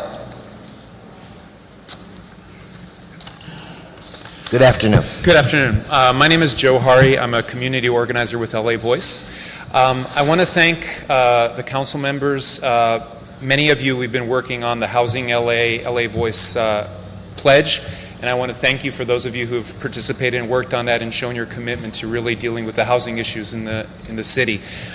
In 2006, about 14,000 units were created. Of those, 90%, so about 13,000, went to those who make above $135,000 a year. And in the audience, I don't know how many of us make over $135,000 a year. So I understand the builders and the developers, and they say we don't want to discourage new growth because of the market. But when the market was working, it wasn't working very well for most of us. So please, please, we ask you, this is an opportunity to do something historic, to really stand up. Thank you. And help us. Thank you. Ryan Bell.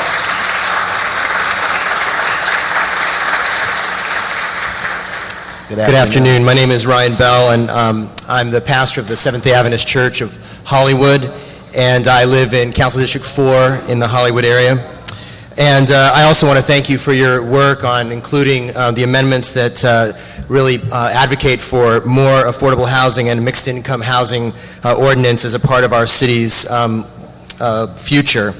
I personally experience the housing crisis each week as I go to church, and my members more and more are having a hard time covering their rent.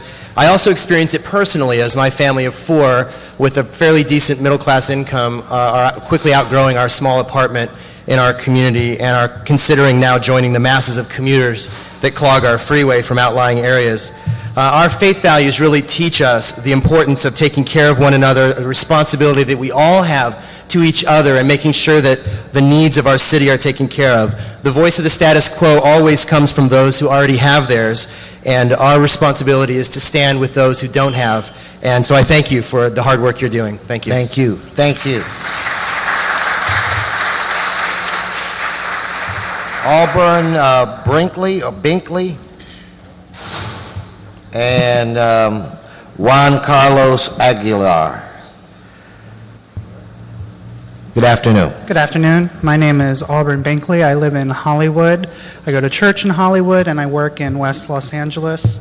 I work in the entertainment industry and television, and right now I live in a one-bedroom apartment that I share with another member of the Hollywood church. He lives in the living room, and I have the bedroom, fortunately. But I'm just asking you today to help promote affordable and mixed-income housing. I'm not on the low end of housing. I'm in the middle, and yet I still, don't have enough space for myself or for a fledgling business I'd like to start. And I'd also just like to thank you all for your time and say that I love Los Angeles. I take the metro to work, and I'm very thankful for all of you here today. Thank you for listening to us. Thank you for coming. Mr. Aguilar. Good afternoon, council members. Thank you for the opportunity to address my concerns. My name is Juan Carlos Aguilar.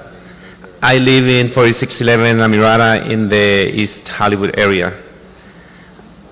I am a special ed teacher's assistant, and I work with LAUSD, assisting children with special needs.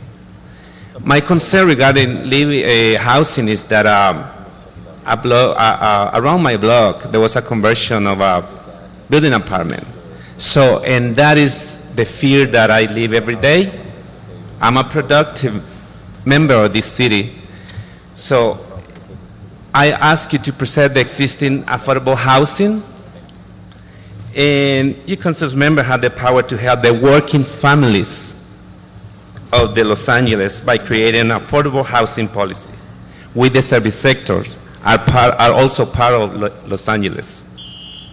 Thank you for the time. Thank you for those council members who signed the pledge. Thank you. Thank you, thank you.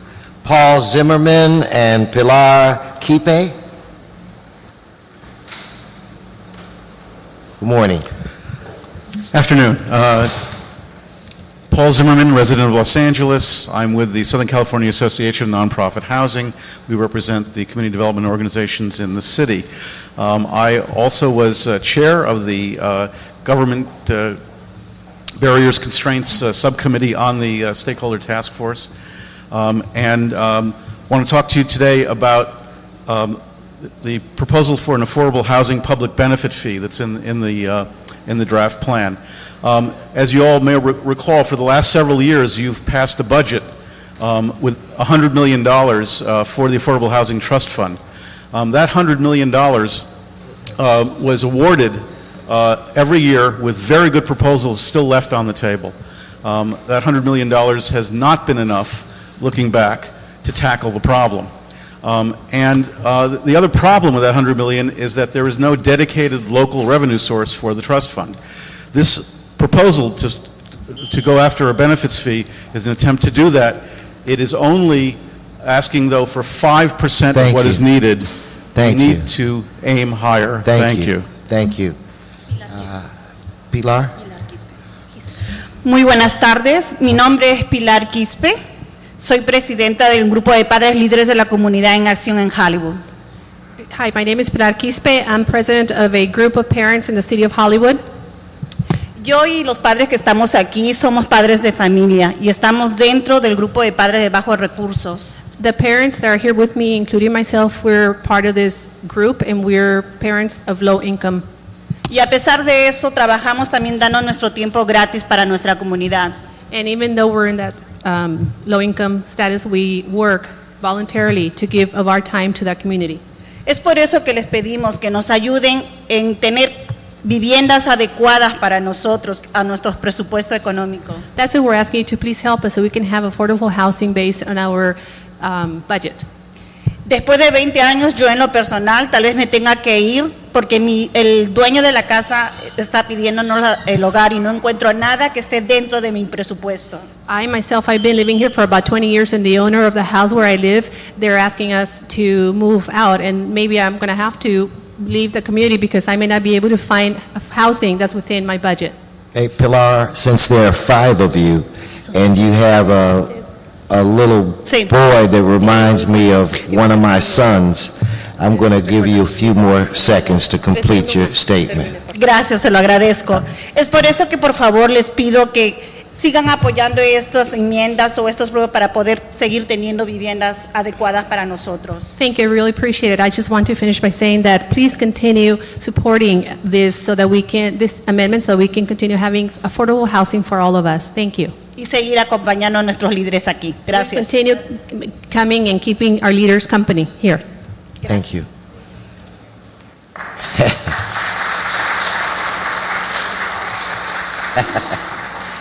Brady Westwater and Laura Regas. My name is Brady Westwater. I live and work downtown. I'm also the Downtown Neighborhood Council. As you noticed, only one neighborhood council spoke out officially today. That's because the task force did not have a single person to represent the neighborhood councils, not a single person to try and talk to us. Not once did the task force ever make even the slightest attempt to communicate with neighborhood councils. As usual, we are completely excluded from the system and from the process. My second point is we were stunned to find out that we are now going to be told no more parks for downtown. The one thing we were going to get money for parks from was from Tfar. This is why we passed unanimously. We have taken every housing project, every nonprofit project, every social service that none of your districts will take, and yet the only thing we ask for our children, our families, and most of our people, we have a lot of nonprofits downtown. You are going to tell us we could have no more parks. The greed of the nonprofit housing developers staggers me that they feel that the tens of thousands of people living in low-income housing in downtown should never be allowed to have a playground or a park for their children or families, and that's what you're proposing. Thank you. Good afternoon. My name is Laura Regas, and I'm with the Los Angeles Community Design Center. We're a nonprofit affordable housing developer here in the city. First, I want to commend the Planning Commission and the work they've done with the Planning Department to take the draft housing element and refine it further with the amendments before you. It's a very difficult job creating a real and viable housing plan for the city, and I think they've all done a fantastic job. As a local affordable housing developer, we're particularly interested in the site inventory that was in the element. Finding adequate sites for new affordable housing is really crucial and difficult, and so we support the discussion in the previous sessions to prioritize the larger sites that are close to public transit and other important amenities in our communities. Some of the sites in the inventory are simply too small for meaningful development, and we support the change recommended to remove the affordable designation from those sites that are smaller than half an acre. Doing this will give us a more refined inventory and a better tool that we can all use to focus our efforts in creating more affordable housing in the city. So thanks very much for your time, and I encourage you to pass the amendments before you today. Thank you. Thank you. Claire Padama and Mark Chevalier.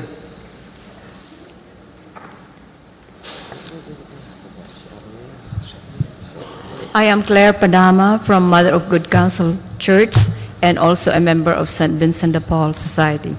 First of all, I would like to thank all of you councilmen who are here today for your commitment to the city housing crisis by participating in the LA Housing Pledge.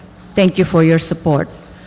I experienced the city's housing crisis as a St. Vincent de Paul member. There have been an increase in requests for rental assistance due to the fact that people are facing eviction.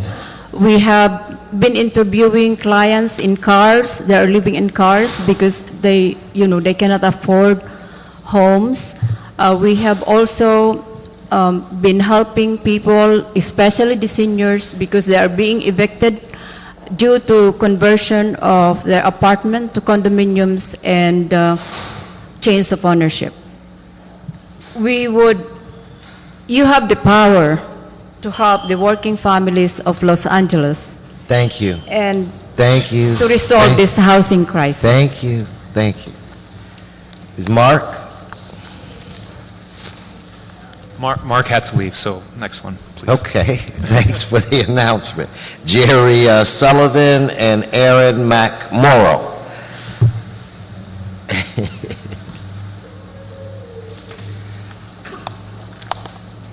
Good afternoon. Afternoon. I'm a homeowner in the Silver Lake area, Los Angeles, and I was lucky enough to buy a home 33 years ago when it did require an income of $135,000 to have a home. I'm also a volunteer member of the St. Vincent de Paul Society, as the former speaker was. And we're a small organization at our Mother Good Counsel Catholic Church. We have limited resources. We work to help people with primarily emergency needs, food, overnight lodging, help with rent, utility payments. And more and more we're noticing that we're getting people that are not able to pay their rent and are being displaced due to economic conditions. We've worked for the last several years, both St. Vincent de Paul Conference at the church and the church itself with the LA Voice to help support people who need help. And I want to thank you for your support of LA Voice. Thank you. Thank you. Thank you.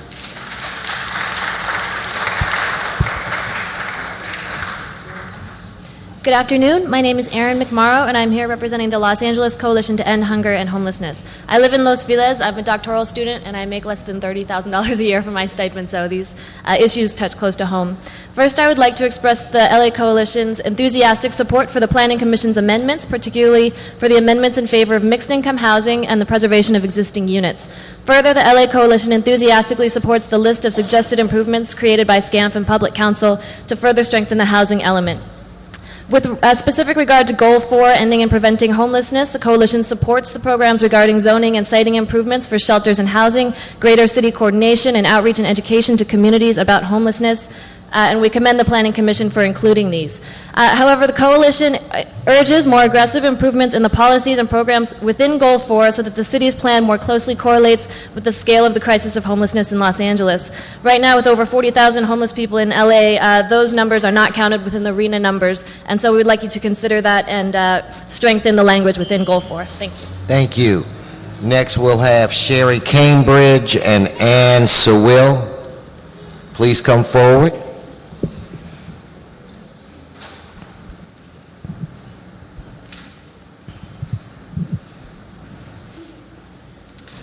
No, Sherry, but I'm Ann Sewell. Okay. Good afternoon. I'm the president of the Community Foundation Land Trust and a resident of the city in the 5th District. I want to thank, first of all those who worked on the housing element, and thank you for having this hearing. And I'm just here to ask you to support the Planning Commission proposed amendments, particularly the creation of a mixed income program and the preservation and no net loss provisions, as well as the very much needed nod to additional funding through the designation of some of the Tfar funds. Thank you. Thank you. Mr. Chairman, it would appear that the public comment has concluded. I will turn it over to you so that we can move forward with the presentations, I believe. But anyway, the gavel goes back to you, sir. Thank you. Thank you, Mr. Chair, the Housing Committee. What we're doing now is we'll ask the staff to come forward and give us their report and recommendations to the committee based on the results of the recommendations of the Planning Commission to this body. So Jane, let's give it the first try, and we'll start here. I'm not sure where to start exactly. Well, why don't you just give us an overview of the Planning Commission's action, Okay. the recommendation, and then Okay. there's a whole series of amendments that they were proposing, so maybe we need to go through those. Okay. The Planning Commission You acted just actually. speak right into the I'm microphone sorry. so we can hear you. The Planning Commission actually had 2 hearings on this. They were both quite lengthy. There was a lot of testimony, and on June 26th, they acted and they adopted the 2 staff reports as their action on the housing element, and they adopted or recommended adoption of a set of amendments and introduced and approved a set of, I think it was 15 programs, new programs or amended programs in their action of June 26th. So that's before you today, and our recommendation is that you recommend the council approve the commission's action and as amended by whatever we subsequently do here. We also, the planning department, have 6 amendments, very technical amendments that relate to various parts of the text, correcting some numbers. In particular, there was a chart of redevelopment areas, all 32, and the monies that are going to be spent in each and how the monies are allocated, which was requested by the State Department of Housing and Community Development, and that needs to be added. So our recommendations we've given to the clerk, you have, and there are 6 of them.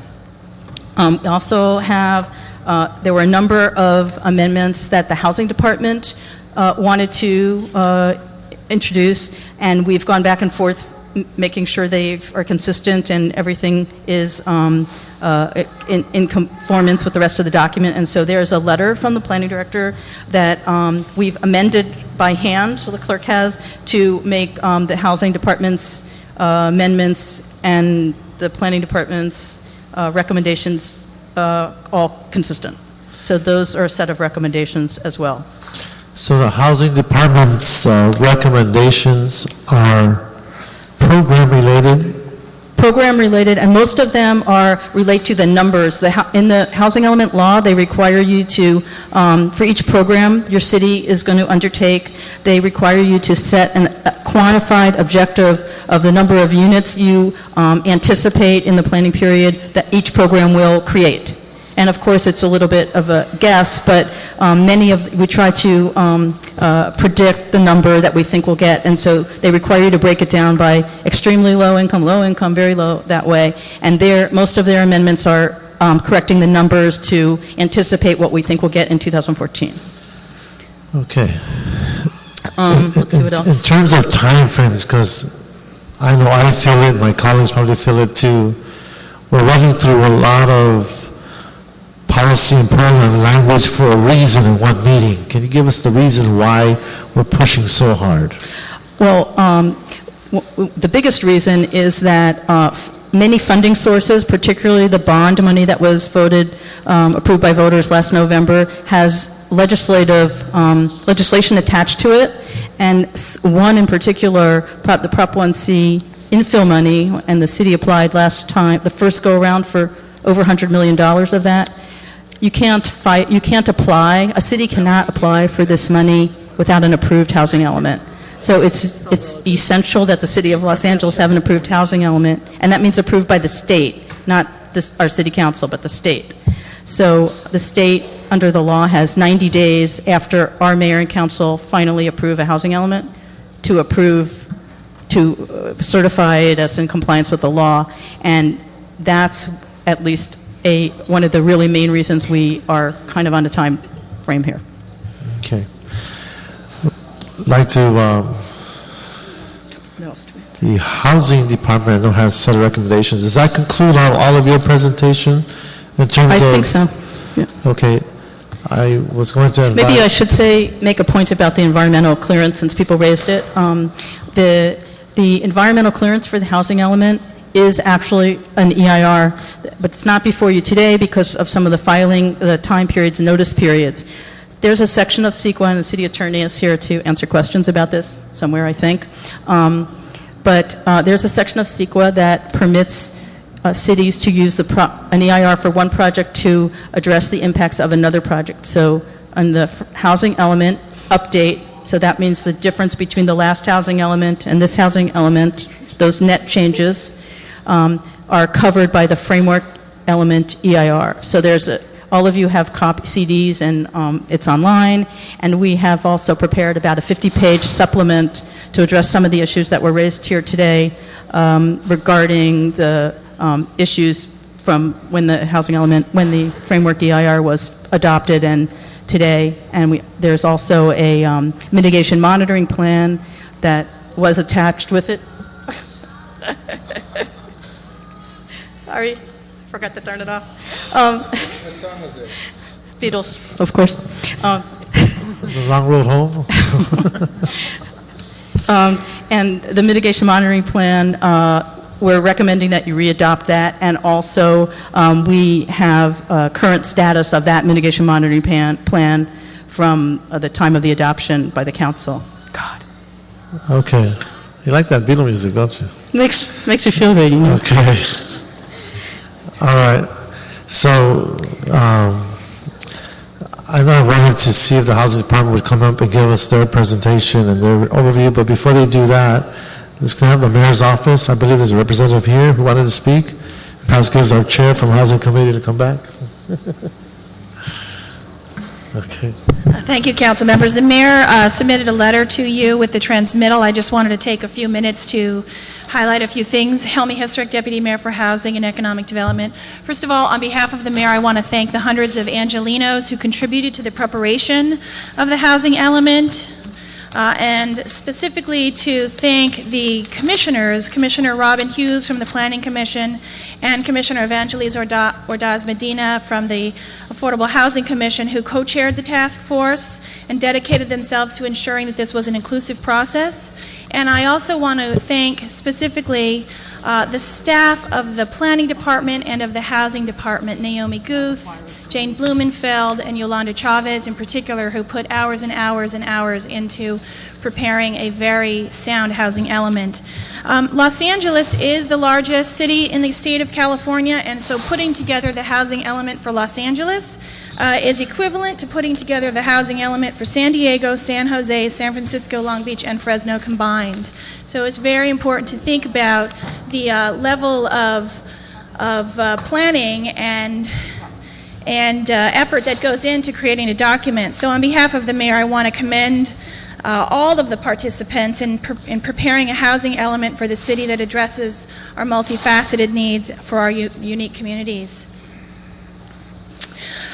I also wanted to respond to a question that I think was asked by Councilmember Herb Wesson about what the housing element is. I want to talk a little bit about the history of the housing element in the state of California. In 1969, housing element law was put into enacted by the state legislature specifically so that cities would plan for sufficient housing to support California's long-term economic competitiveness. And a fundamental component to the economic competitiveness is the needs assessment, analyzing the needs of housing for the state. Every city in the state of California has to prepare this, and this is something that Los Angeles needs to prepare, is the needs assessment. We look back at what has been accomplished and we look forward at where we plan to go. Looking back at what we've accomplished for the last 5, 10, 15, even 20 years, we have failed pretty much at every turn to provide housing at every income level, and that is something that we need to, looking forward, really try to take control of. I know that the council has attacked this problem very aggressively, and I think that the housing element lays out many strategies which the mayor's office would like to assist in implementing. A couple of comments. The City Planning Commission called for the mayor and council to propose a mixed income housing ordinance by the end of the year. The mayor strongly concurs with this recommendation and looks forward to working closely with City Council on an ordinance to increase the range of housing for all Angelenos. The Planning Commission also recommended adding 10 new implementation programs, amending the language of 12 programs. I assume there's some new amendments coming in today. Then the mayor concurs with the recommendations of the City Planning Commission with 2 caveats.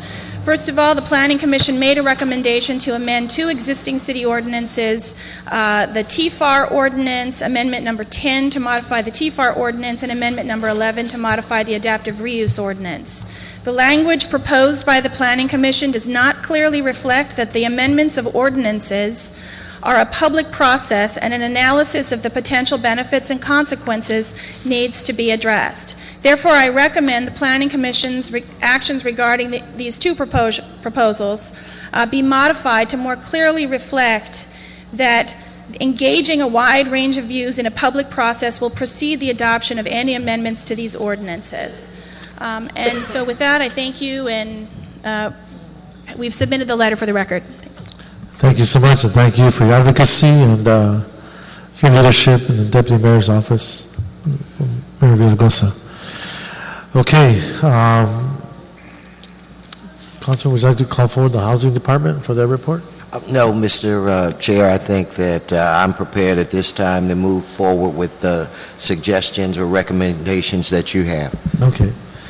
Well, I do know that there have been several discussions in reviewing some of this language, and there are a set of amendments that have been presented, and both coming from Councilman Weston's office and my office, in trying to find a common ground that allows us to move forward. But of course, it's up for discussion, and perhaps I should just go through the amendments so we can get through this as soon as possible. And the first amendment is indicated under letter E, new programs to increase the production of affordable housing. And this will amend Program E of Policy 1.1.3 to read as follows. Request the City Council to develop and introduce a motion for City Council consideration of a citywide mixed income ordinance that requires new housing construction include provisions for the preservation and or construction of units that are made affordable to extremely low, very low, low and moderate income households for at least 30 years. And I'd like to put that forward as an amendment. Any responses from my colleagues? So we can vote for that amendment?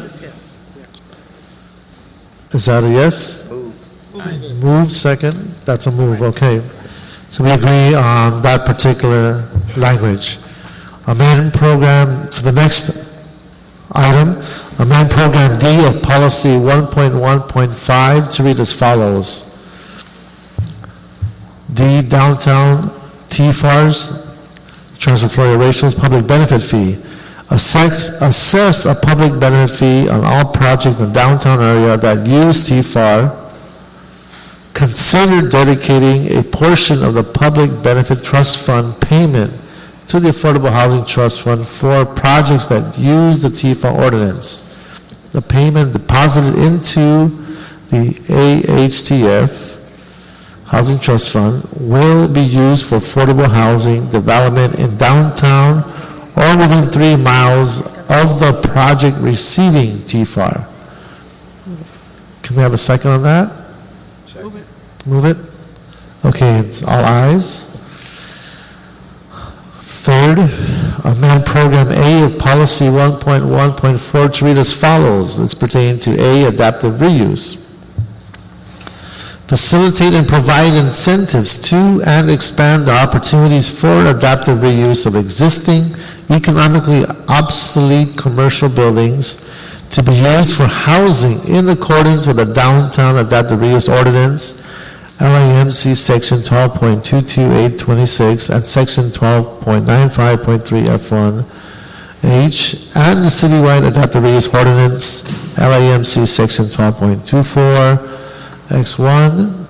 Concessions in the zoning and building codes facilitate the modification and conversion of these buildings to residential use. Explore additional incentives to facilitate adaptive reuse, such as shared or publicly developed parking opportunities to support proposed developments, period. Explore additional requirements in order to meet a broader spectrum of housing needs. And we period there. This is common. These comment, my glasses aren't very good. Housing such as exploring the feasibility of amending the zoning code to encourage an affordable housing component in adaptive reuse projects. Any concerns or questions there? I have a question on that one. Part of the reason why we see some of these older buildings now coming to life in downtown Los Angeles are because the adaptive reuse has allowed that to happen. There's been some flexibility on some strict building and safety codes, and we've seen some older buildings that have been sitting idle for a while that are now being reused. This will now say we're going to explore the possibility of having a requirement of affordable housing. And I'd like to know before we do that, to get some input for people who have been involved with these projects to see what that means. I mean, is it even feasible? Because it's so complicated as it is. I mean, these are some very difficult buildings to deal with, to begin with. Mostly larger, built early 20s, 30s, that now I would wonder if in fact what the point of view of some of these owners are. And do we have any of that feedback? Well, I think the way this is written, as you've amended it, this would be, a report would come to... The report, so we're still going to explore that. That's part. Happen in this. There would be a report, there would be maybe an ordinance, there would be, it would go to the Planning Commission, so all of that input and analysis would occur prior to anything going forward. And I would like to see some of that information on a comprehensive level before we get project by project to a decision-making body, whether it's Plum or the Planning Commission or something, say, decide on this, and then it's like, well, of course we support affordable housing, but we don't know what cumulative effect that's going to have in the overall areas in downtown that we are now seeing getting revived because of the adaptive reuse ordinance. So we will get a study or some report on what this means, what it looks like, correct? Yes. Before absolutely. we actually get individual applications to a decision-making body. Okay. Let me ask a question. Yes, please. So for Mr. Huizar, so are you are you saying that we should strike all the language after the word proposed developments pending getting a report back? Yeah, I would like to make that more explicit so that if we could just add some language to say that, well, maybe what we could do is say, explore additional requirements in order to meet a broader spectrum of housing needs, period, and require a report back on the comprehensive impacts of such requirement. If you want to make it into a motion, I would second that. Say it again. Can you repeat that? Yes, I just made it up, so I hope I can remember it. Explore additional requirements in order to meet a broader spectrum of housing needs, period, and Report back. Provide a report. Provide a report back on the comprehensive impacts of such a requirement. Okay. Okay. And strike the other language in there. And strike the other language in there, yes. Okay, we'll strike everything else. And since we're disproportionately, as well as Hollywood, disproportionately involved in Can you adaptive bring this reuse. a little bit closer, Councilmember? Sorry about that. Since, along with Mr. Weezer, downtown and Hollywood are probably the areas most affected by adaptive reuse, I would second his language. Again, I'm fine with that flexibility as long as it gets us the ability to do the type of reaffirm what the impacts are. That's fine. Yeah, great. Thank you. That's great. Okay, so anyone else would like to speak to that amendment? Okay, if we can move that one. Public Actions Committee. The next section that deals with amending the title of a new program, AL, under Policy 1.22, and related the subsequent programs to read as follows. AL, demolitions dash preservation of community character. And we'll cross out preservation of rental housing demolitions. The next section, is that, were we fine with that amendment, sir? Could I get an interpretation from the staff as to what the difference would be between preservation of rental housing dash demolitions to demolitions dash preservation of community character? Yeah, even though it seems kind of minor, in the housing element, there's a whole series, a whole objective, a set of goals, and a set of objectives and policies and programs that all relate to community character. And community character is like neighborhood livability, scale, all that, but not what this is. This program is about preserving rental housing, which is why it's called what it's called.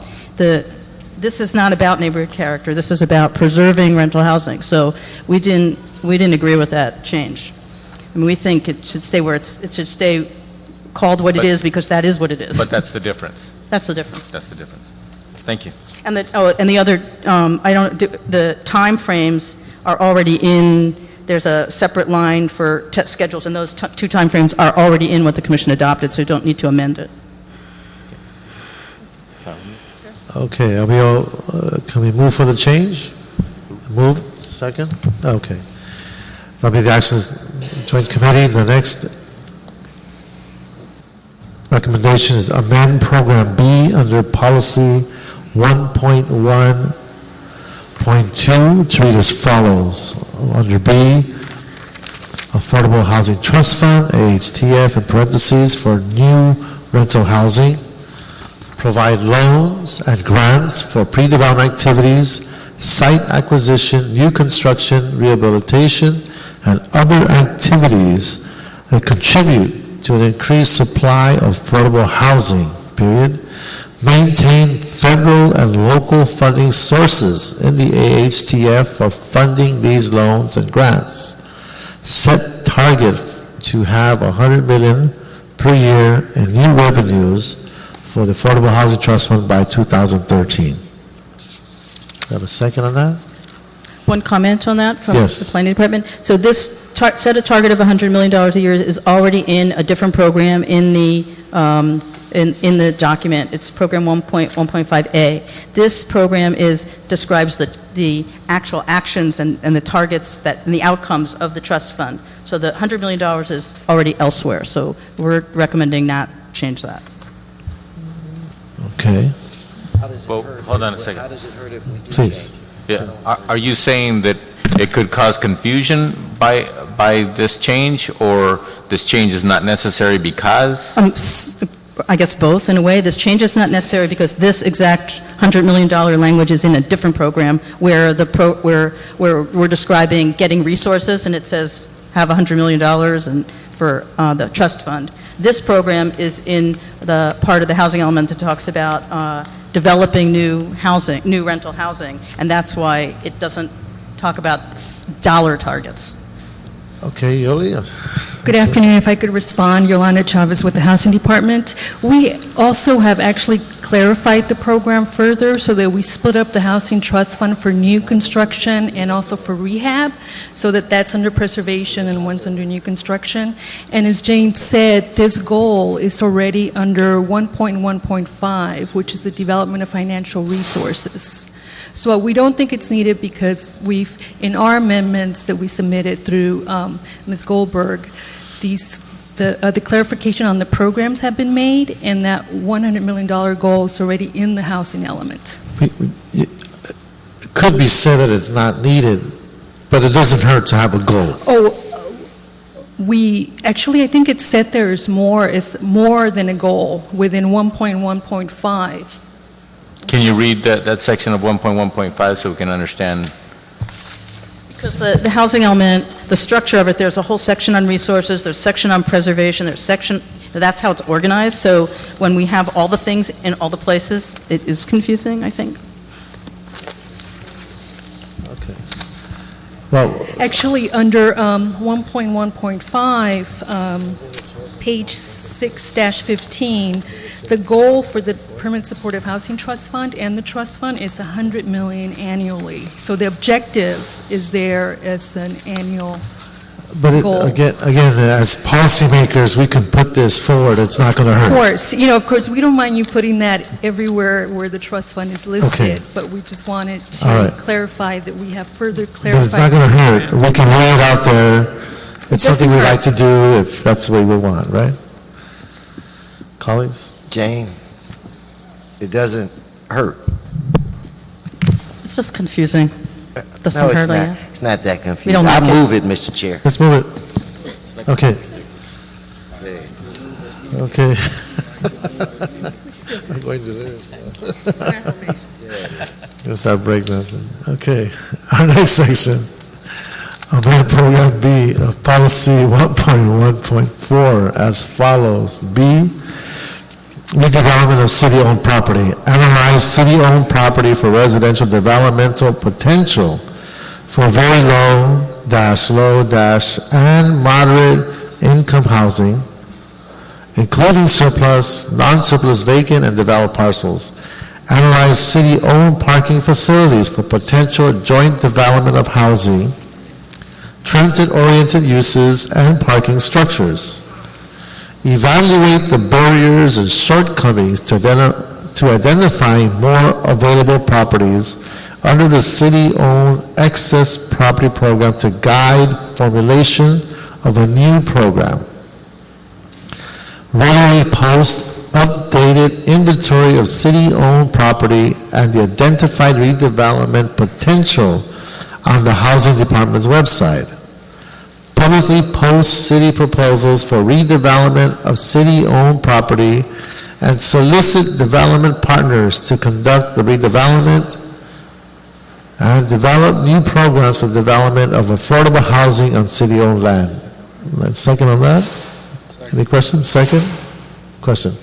Councilman Cardenas. I'm assuming that this does not imply that to develop new programs for the development of affordable housing on city-owned land, we're not implying that the city's going to get involved in owning housing. No.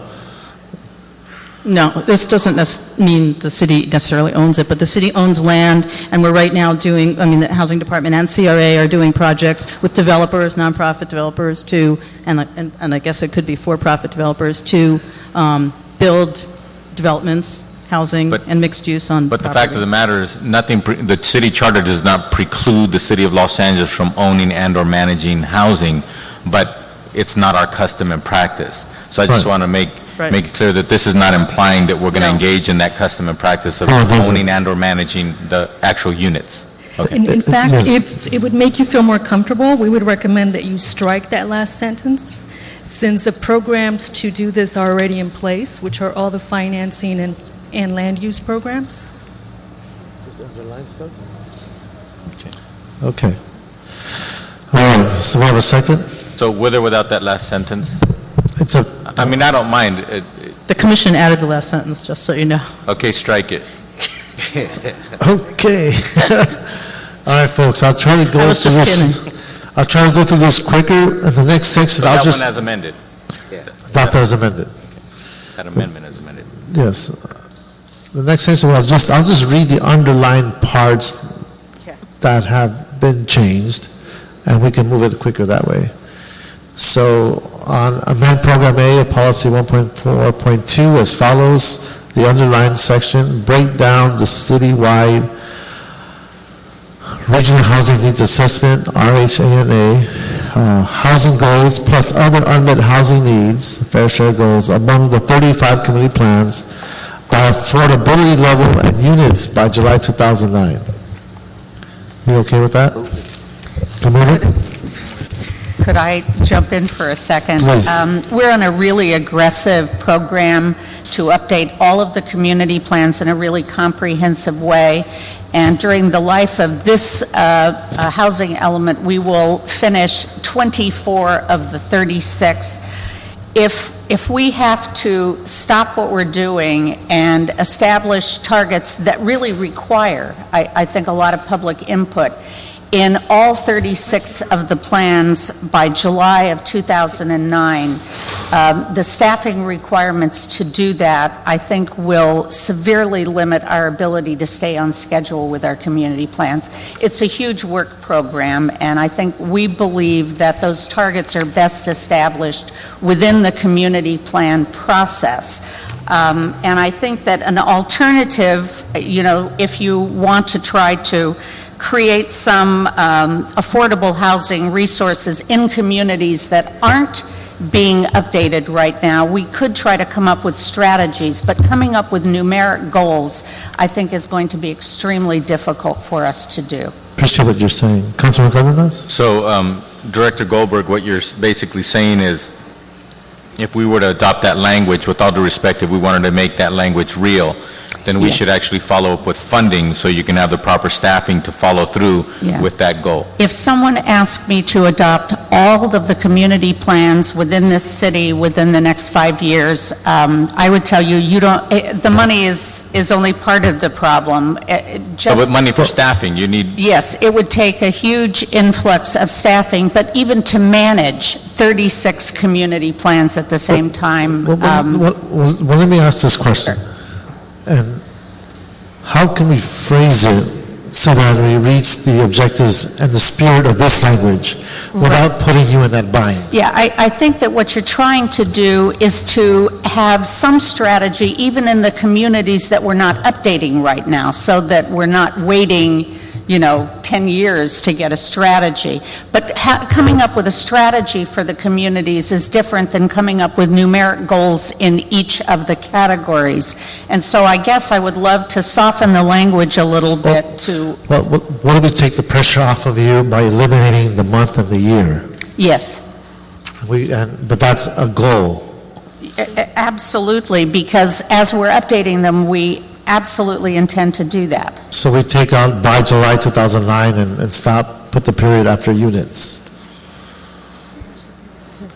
Yeah, if we don't have a set deadline, Jane, I think that we certainly could do that. Okay, so at least... And we understand the spirit. Okay, are we comfortable with that, colleagues? Yeah. If we just take out the July... Just take out by July 2009 and put the period after units.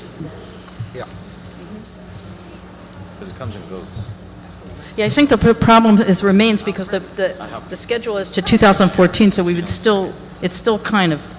Well, just take out the dates and just... But we have to have it by 2014 because that's the housing element period. Well, if we get closer, we'll amend it. We're giving you 5 more years. Just say to the extent possible by 2014. We could say 16 plans by 2014. Instead of 2006 to 2014? I think, to the extent possible, it would be preferred. I would hope, Mr. Chair, and I had the highest respect for the planning department. In fact, so much that I find it hard to believe that they couldn't do this in 6.5 years. Well- So, I mean, if we were to eliminate the date, and then if something were to occur later, we could make adjustments as a council. But I think, why don't we just, set this goal, and I bet you dollars to donuts you guys will make it. So that's what I move. Okay. So, we'll, the final verbiage would be that we put the period after units or leave it at 2014? No, you put it after units. Okay, so we'll leave it at period after units and we'll go from there. And strike the July 2009. Yeah, strike by July 2009. Thank you. Okay. Point of clarification, so the period will go after units without 2014. Yes. Wait, what? No, just put period after units and that's it. All right, thank you. Okay. The next section would be the housing needs assessment by community plan area. The change would be to include the following sentence: include fair share goals in the 12 community plan updates that are in progress now. Do you have a second on that? Second?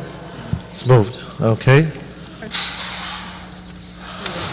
Is fair share, one problem we had here was fair share, are we talking about fair share of affordability or fair share of housing? Because I think as a city, we have already agreed that we don't want we don't want to distribute housing evenly across the 460 miles. We want to distribute housing strategically near transit and other resources. So I don't think we want to have a, quote, fair share of housing in the city. So I think it needs to be clearer if that's what that means. Include fair share goals in the 12 community plan updates that are in progress now. And I'm not clear what you're In saying. other words, we have a whole general plan that is not based on distributing housing evenly across our entire city. It's based on distributing housing near transit and near resources. So that doesn't make housing equally distributed in some fair share way. So you want to add a clause there or some kind of a clarifying clause that gets to your point as accommodated or as based on the capacity of the infrastructure? Or consistent with the community plans or the framework plan, our strategy, consistent with our strategy for growth. Okay, we can add that, Councilmember. I was assuming when I read this earlier, I didn't even think about the fact that it doesn't have fair share of affordable housing. I just assumed that that's what we were talking about, not just about housing generically. To the extent that That's why it what needs to you're- be clear. Yeah, to the extent that you're talking about that where we have capacity or we're proposing growth, a portion of that certainly should be In other words, affordable. I think it was probably assumed when the sentence was written that to include fair share goals, it was include fair share of affordable housing goals right, as in the opposed to 12 community plan updates. And then it was also assumed that we're going to follow our smart growth objectives as a city as well. So maybe you should insert fair, and in the underlined part, include fair share goals of affordable housing. Affordable housing, yeah. a fair share of affordable housing goals in the 12 community plan updates. Perfect. And then insert appropriate language that refers to the smart way in which, Right. well, smart growth, basically. In compliance We've been with the general adopting plan. smart growth Exactly. policies for the last, 10 years in the city, so Yeah, consistent with our growth strategy. there you go, Yeah. consistent with our growth strategy. Mr. Chairman. Yes. So have a second on that? Oh, second moved? Great. Okay. Councilor Weston would like to pass the baton to you. And Well, Mr. Chairman, I'd like to say or suggest this.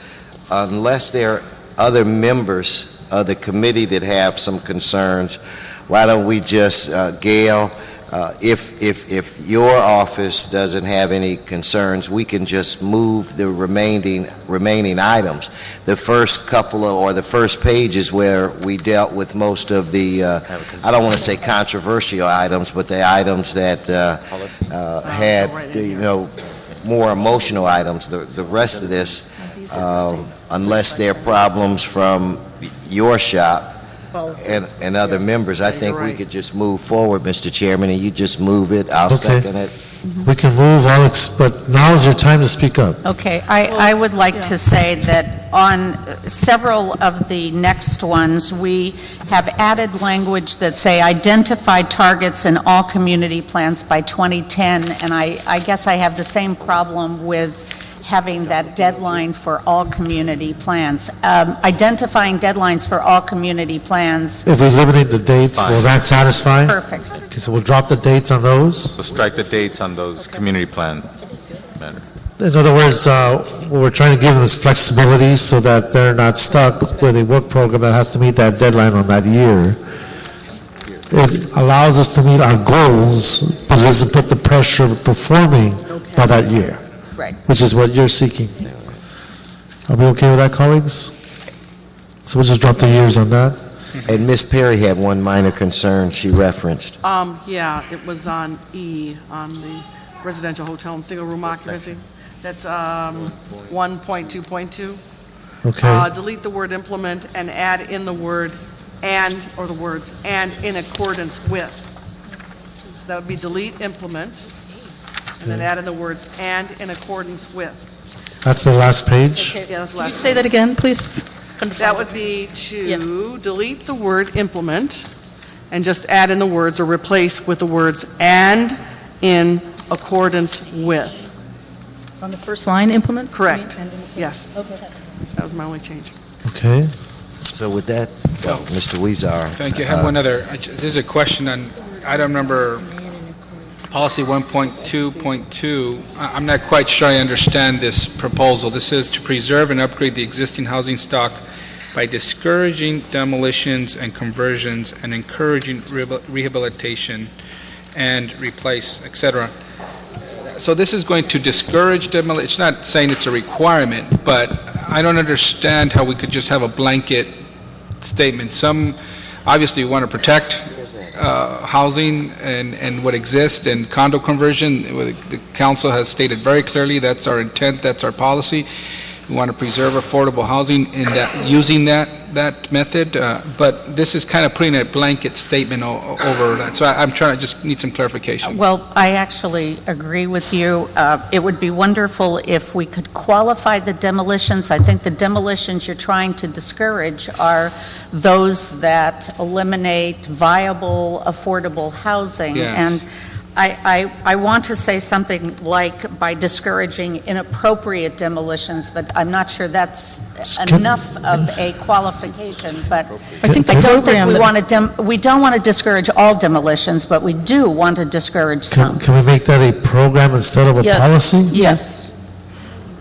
And I think the language already, as a program, yes, and I think the language in the program that's already in there says almost that exact language. It says... Is there a way to rephrase it to get to the same intent, but without being such as a blanket? program, yes. Because our goal is to preserve existing low-income housing and how it's broadly defined, right? And, I mean, that's our goal, but Right. this is Viable really putting a broad housing, yes. brush over no demolitions at all for anything, which is pretty dangerous, I think.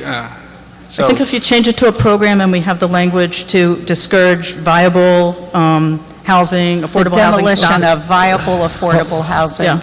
Well, if we wanted to keep it as a policy, is there a way to say, meets the intention of this as a policy statement?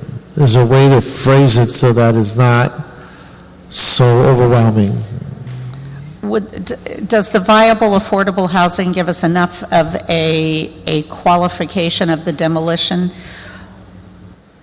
In some ways, it's a legal question because we have to make legal findings every time we approve projects, whether the new project that demolished something was that viable or not. I think that's not so clear cut, and it would not be good for the city to have some kind of blanket policy where every project we were asking that question and exposed to people's interpretation of what was viable before we built the new thing or tried to build the new thing. Well, see, I think what's being addressed is the fact that there's all these demolitions occurring, of affordable housing stock, and I know it's an issue of the market too, so it's a tough one to grapple with. Do you have any insight, Madam Attorney? I hate to put you on the spot, but do you have? While the attorney is thinking about it, we are very concerned with that issue, and one of the things that we are initiating in all of our community plans are preservation policies. Most of the demolition of viable apartment buildings that are rent-controlled or affordable, it happens because we have typically over-zoned them. They are zoned with so much additional capacity that we're encouraging demolition. And so we are going to look in our community plans at those viable blocks of affordable housing, and we are going to look to take away that incentive by downzoning them so that we're not incentivizing the demolition. And we may get more specific if we say preserve and upgrade the existing housing stock as it says now, and then say by discouraging demolition of affordable housing without adequate replacement.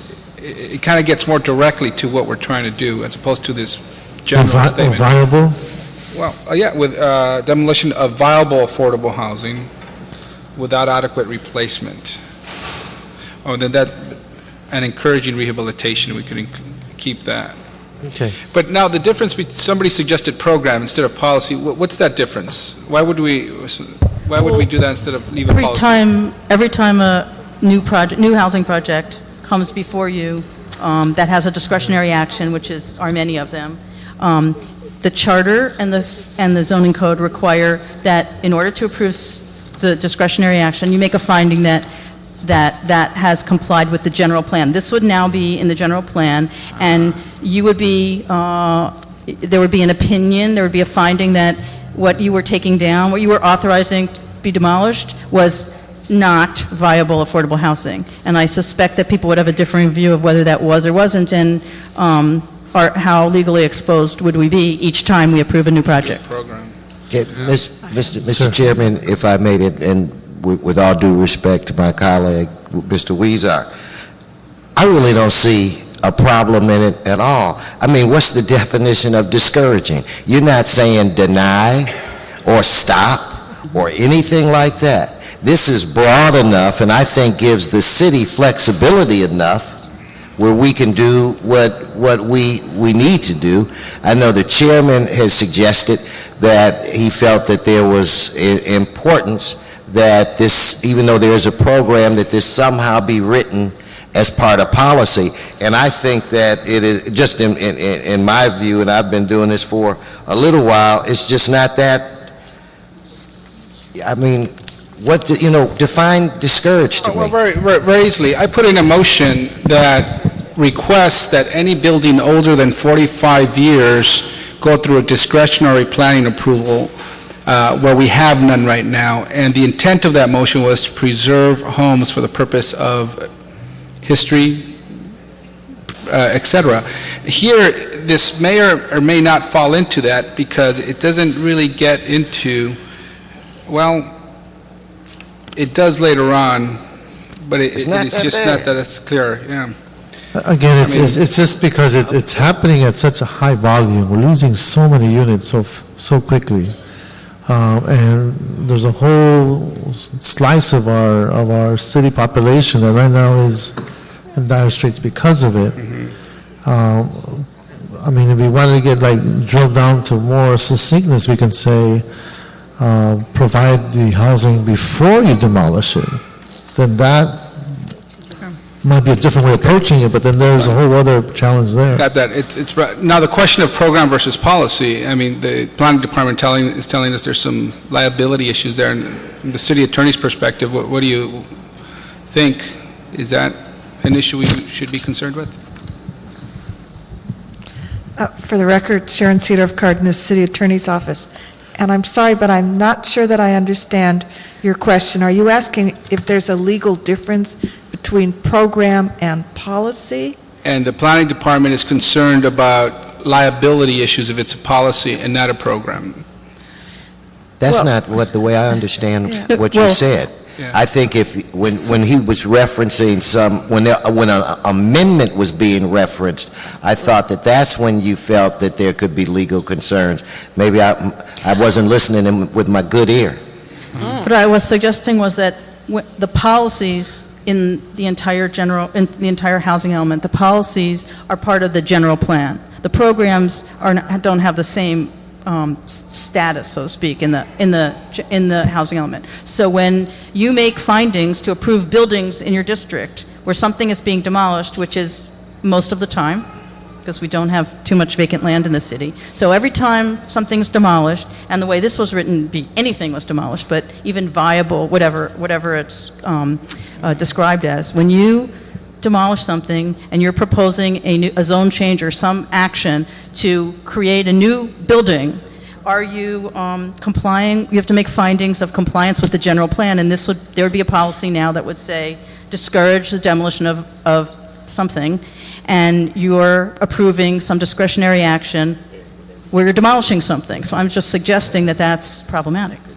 potentially I'm with you, and I agree with you. And I do think, given the types of cases that we've seen before the Plum Committee, where they have high-paid attorneys looking at these things, they'll find any little thing to hang their hat on. Maybe we get some advice from our city attorney, but I just think, look, this is pretty broad the way I see it, and it's a policy, but we're going to capture what we want. Our goal and objective is going to be met, either way we do it. But what I'm saying, if we do it this way, we're capturing more and exposing ourselves to criticize our goal at the end of the day, and some projects may be shut down because we're capturing more than what we have to do. But either way, we reach our goal, and I'm fine, fine either way. Please, Councilman. Would it simplify things at all just to insert the words encouraging preservation, by encouraging preservation, and then delete discouraging demolitions and conversions and encouraging rehabilitation, and then just go to replace on a one-for-one basis? Yeah, so it'd be encourage and preserve, upgrade existing housing stock? Yeah, and then by encouraging preservation. By encouraging preservation. Okay. So it's an emphasis on something positive rather than... Yeah, I think that's much better. Negative. Okay, but then it gets to the intent of what we were trying to do here. Okay, that would be great. I'm fine with that. I still think it should stay at the policy level. And it's just something we need to highlight because it is happening in this city. And we spin it on the positive. So point of clarification, we're going to strike the word rehabilitation and replace it with preservation. Is that was... We preserve and upgrade existing housing stock by encouraging... Preservation. Yes. Okay. And replaced on a one-to-one basis. So striking, discouraging demolitions and conversions, and encouraging rehabilitation. That's good. Right, thank you. That's much better. I think that's a wonderful policy. And replace it. Okay, Councilman. Yes. I don't have any other changes to these series of amendments, but I do want to point out of respect for the work that we're doing today as joint committees. I'm still reviewing and looking over the document. It's pretty thick. It's very involved. But I just want to let both chairmen know that as a member of the full council, I may be recommending amendments at the full council as well, as I learn and digest a lot of what's in the entire document. But the amendments, as I see them right now, as we've amended the amendments, I'm fine with them. Okay. That's how it works. Okay. So I'm... Wait, a couple more comments? I'm sorry. One more time? More, different. One more. Different, yeah. On the infrastructure, there's one on, that's H, called H, event program H, coordination of infrastructure improvements. This is, the added language here is to allocate 30% of budgets for parks, streets, sidewalk improvements, and tree trimming to a fund exclusively for projects in areas where affordable housing has been built or planned. So I think our issue there is what we had in there that was proposed to be crossed out. Do a facilities financing plan with each community plan is the way you would get to validate legally and some allocation. 30% is based on nothing. Mr. Chairman, if I can jump in, I would suggest that with the amendments that we've already discussed, that we take action on this item now, on all of the items, and we move it. That would then give the planning department time to review, and then they could discuss that with staff, and then we would consider making alterations when it actually went to council. So if the chair would go along with me on that, then I would recommend we vote this thing out of here. Mr. Chair, I will follow the infinite wisdom of such an experienced elected official amongst us. Right. So that would be the second. No, they didn't do We have a second on the motion? Yes, and that's the action of this committee. All right, so that takes care of item number 1. We anticipate the staff, if they have some dire need to change language, he'll speak to our staff, and we'll visit that at council when it comes forward to us. Anybody here for public comment? Did you need to adopt the findings? That was Okay, important. next And is to adopt the recommend- findings. Recommend the council adopt the findings and the resolution. That's- Okay, so we will, How about the housing recommendation? colleagues, before we leave, let's just go to 2 more formalities. One, we'll adopt the findings of the planning commission relative to the general plan amendment. Do we have a second? A second, that's the action of this committee. Adopt by resolution the update to the housing element for the period 2006-2014. Have a second on that? Yes, thank you. That moves that action. Okay, and just before we leave, council member, how about the housing amendments that the housing department made? The two amendments that we have are amendments by the Director of Planning, and it says at the top, and the clerk has, as amended by the Housing Department, and then there were 6 amendments by the Planning Department. That will be the action of this committee. And just for the record, the mayor's has agreed to the amendments that were similar regarding the Tfar and the other amendments as suggested by the mayor's office. That will concur with the planning department's amendments. The 2 mayor's office ones you didn't discuss. Okay, we're going to move with what we moved. Okay? Yes, okay, thank you. That concludes it, other than the public comment. Okay. Any public comment? Seeing none, this meeting is adjourned.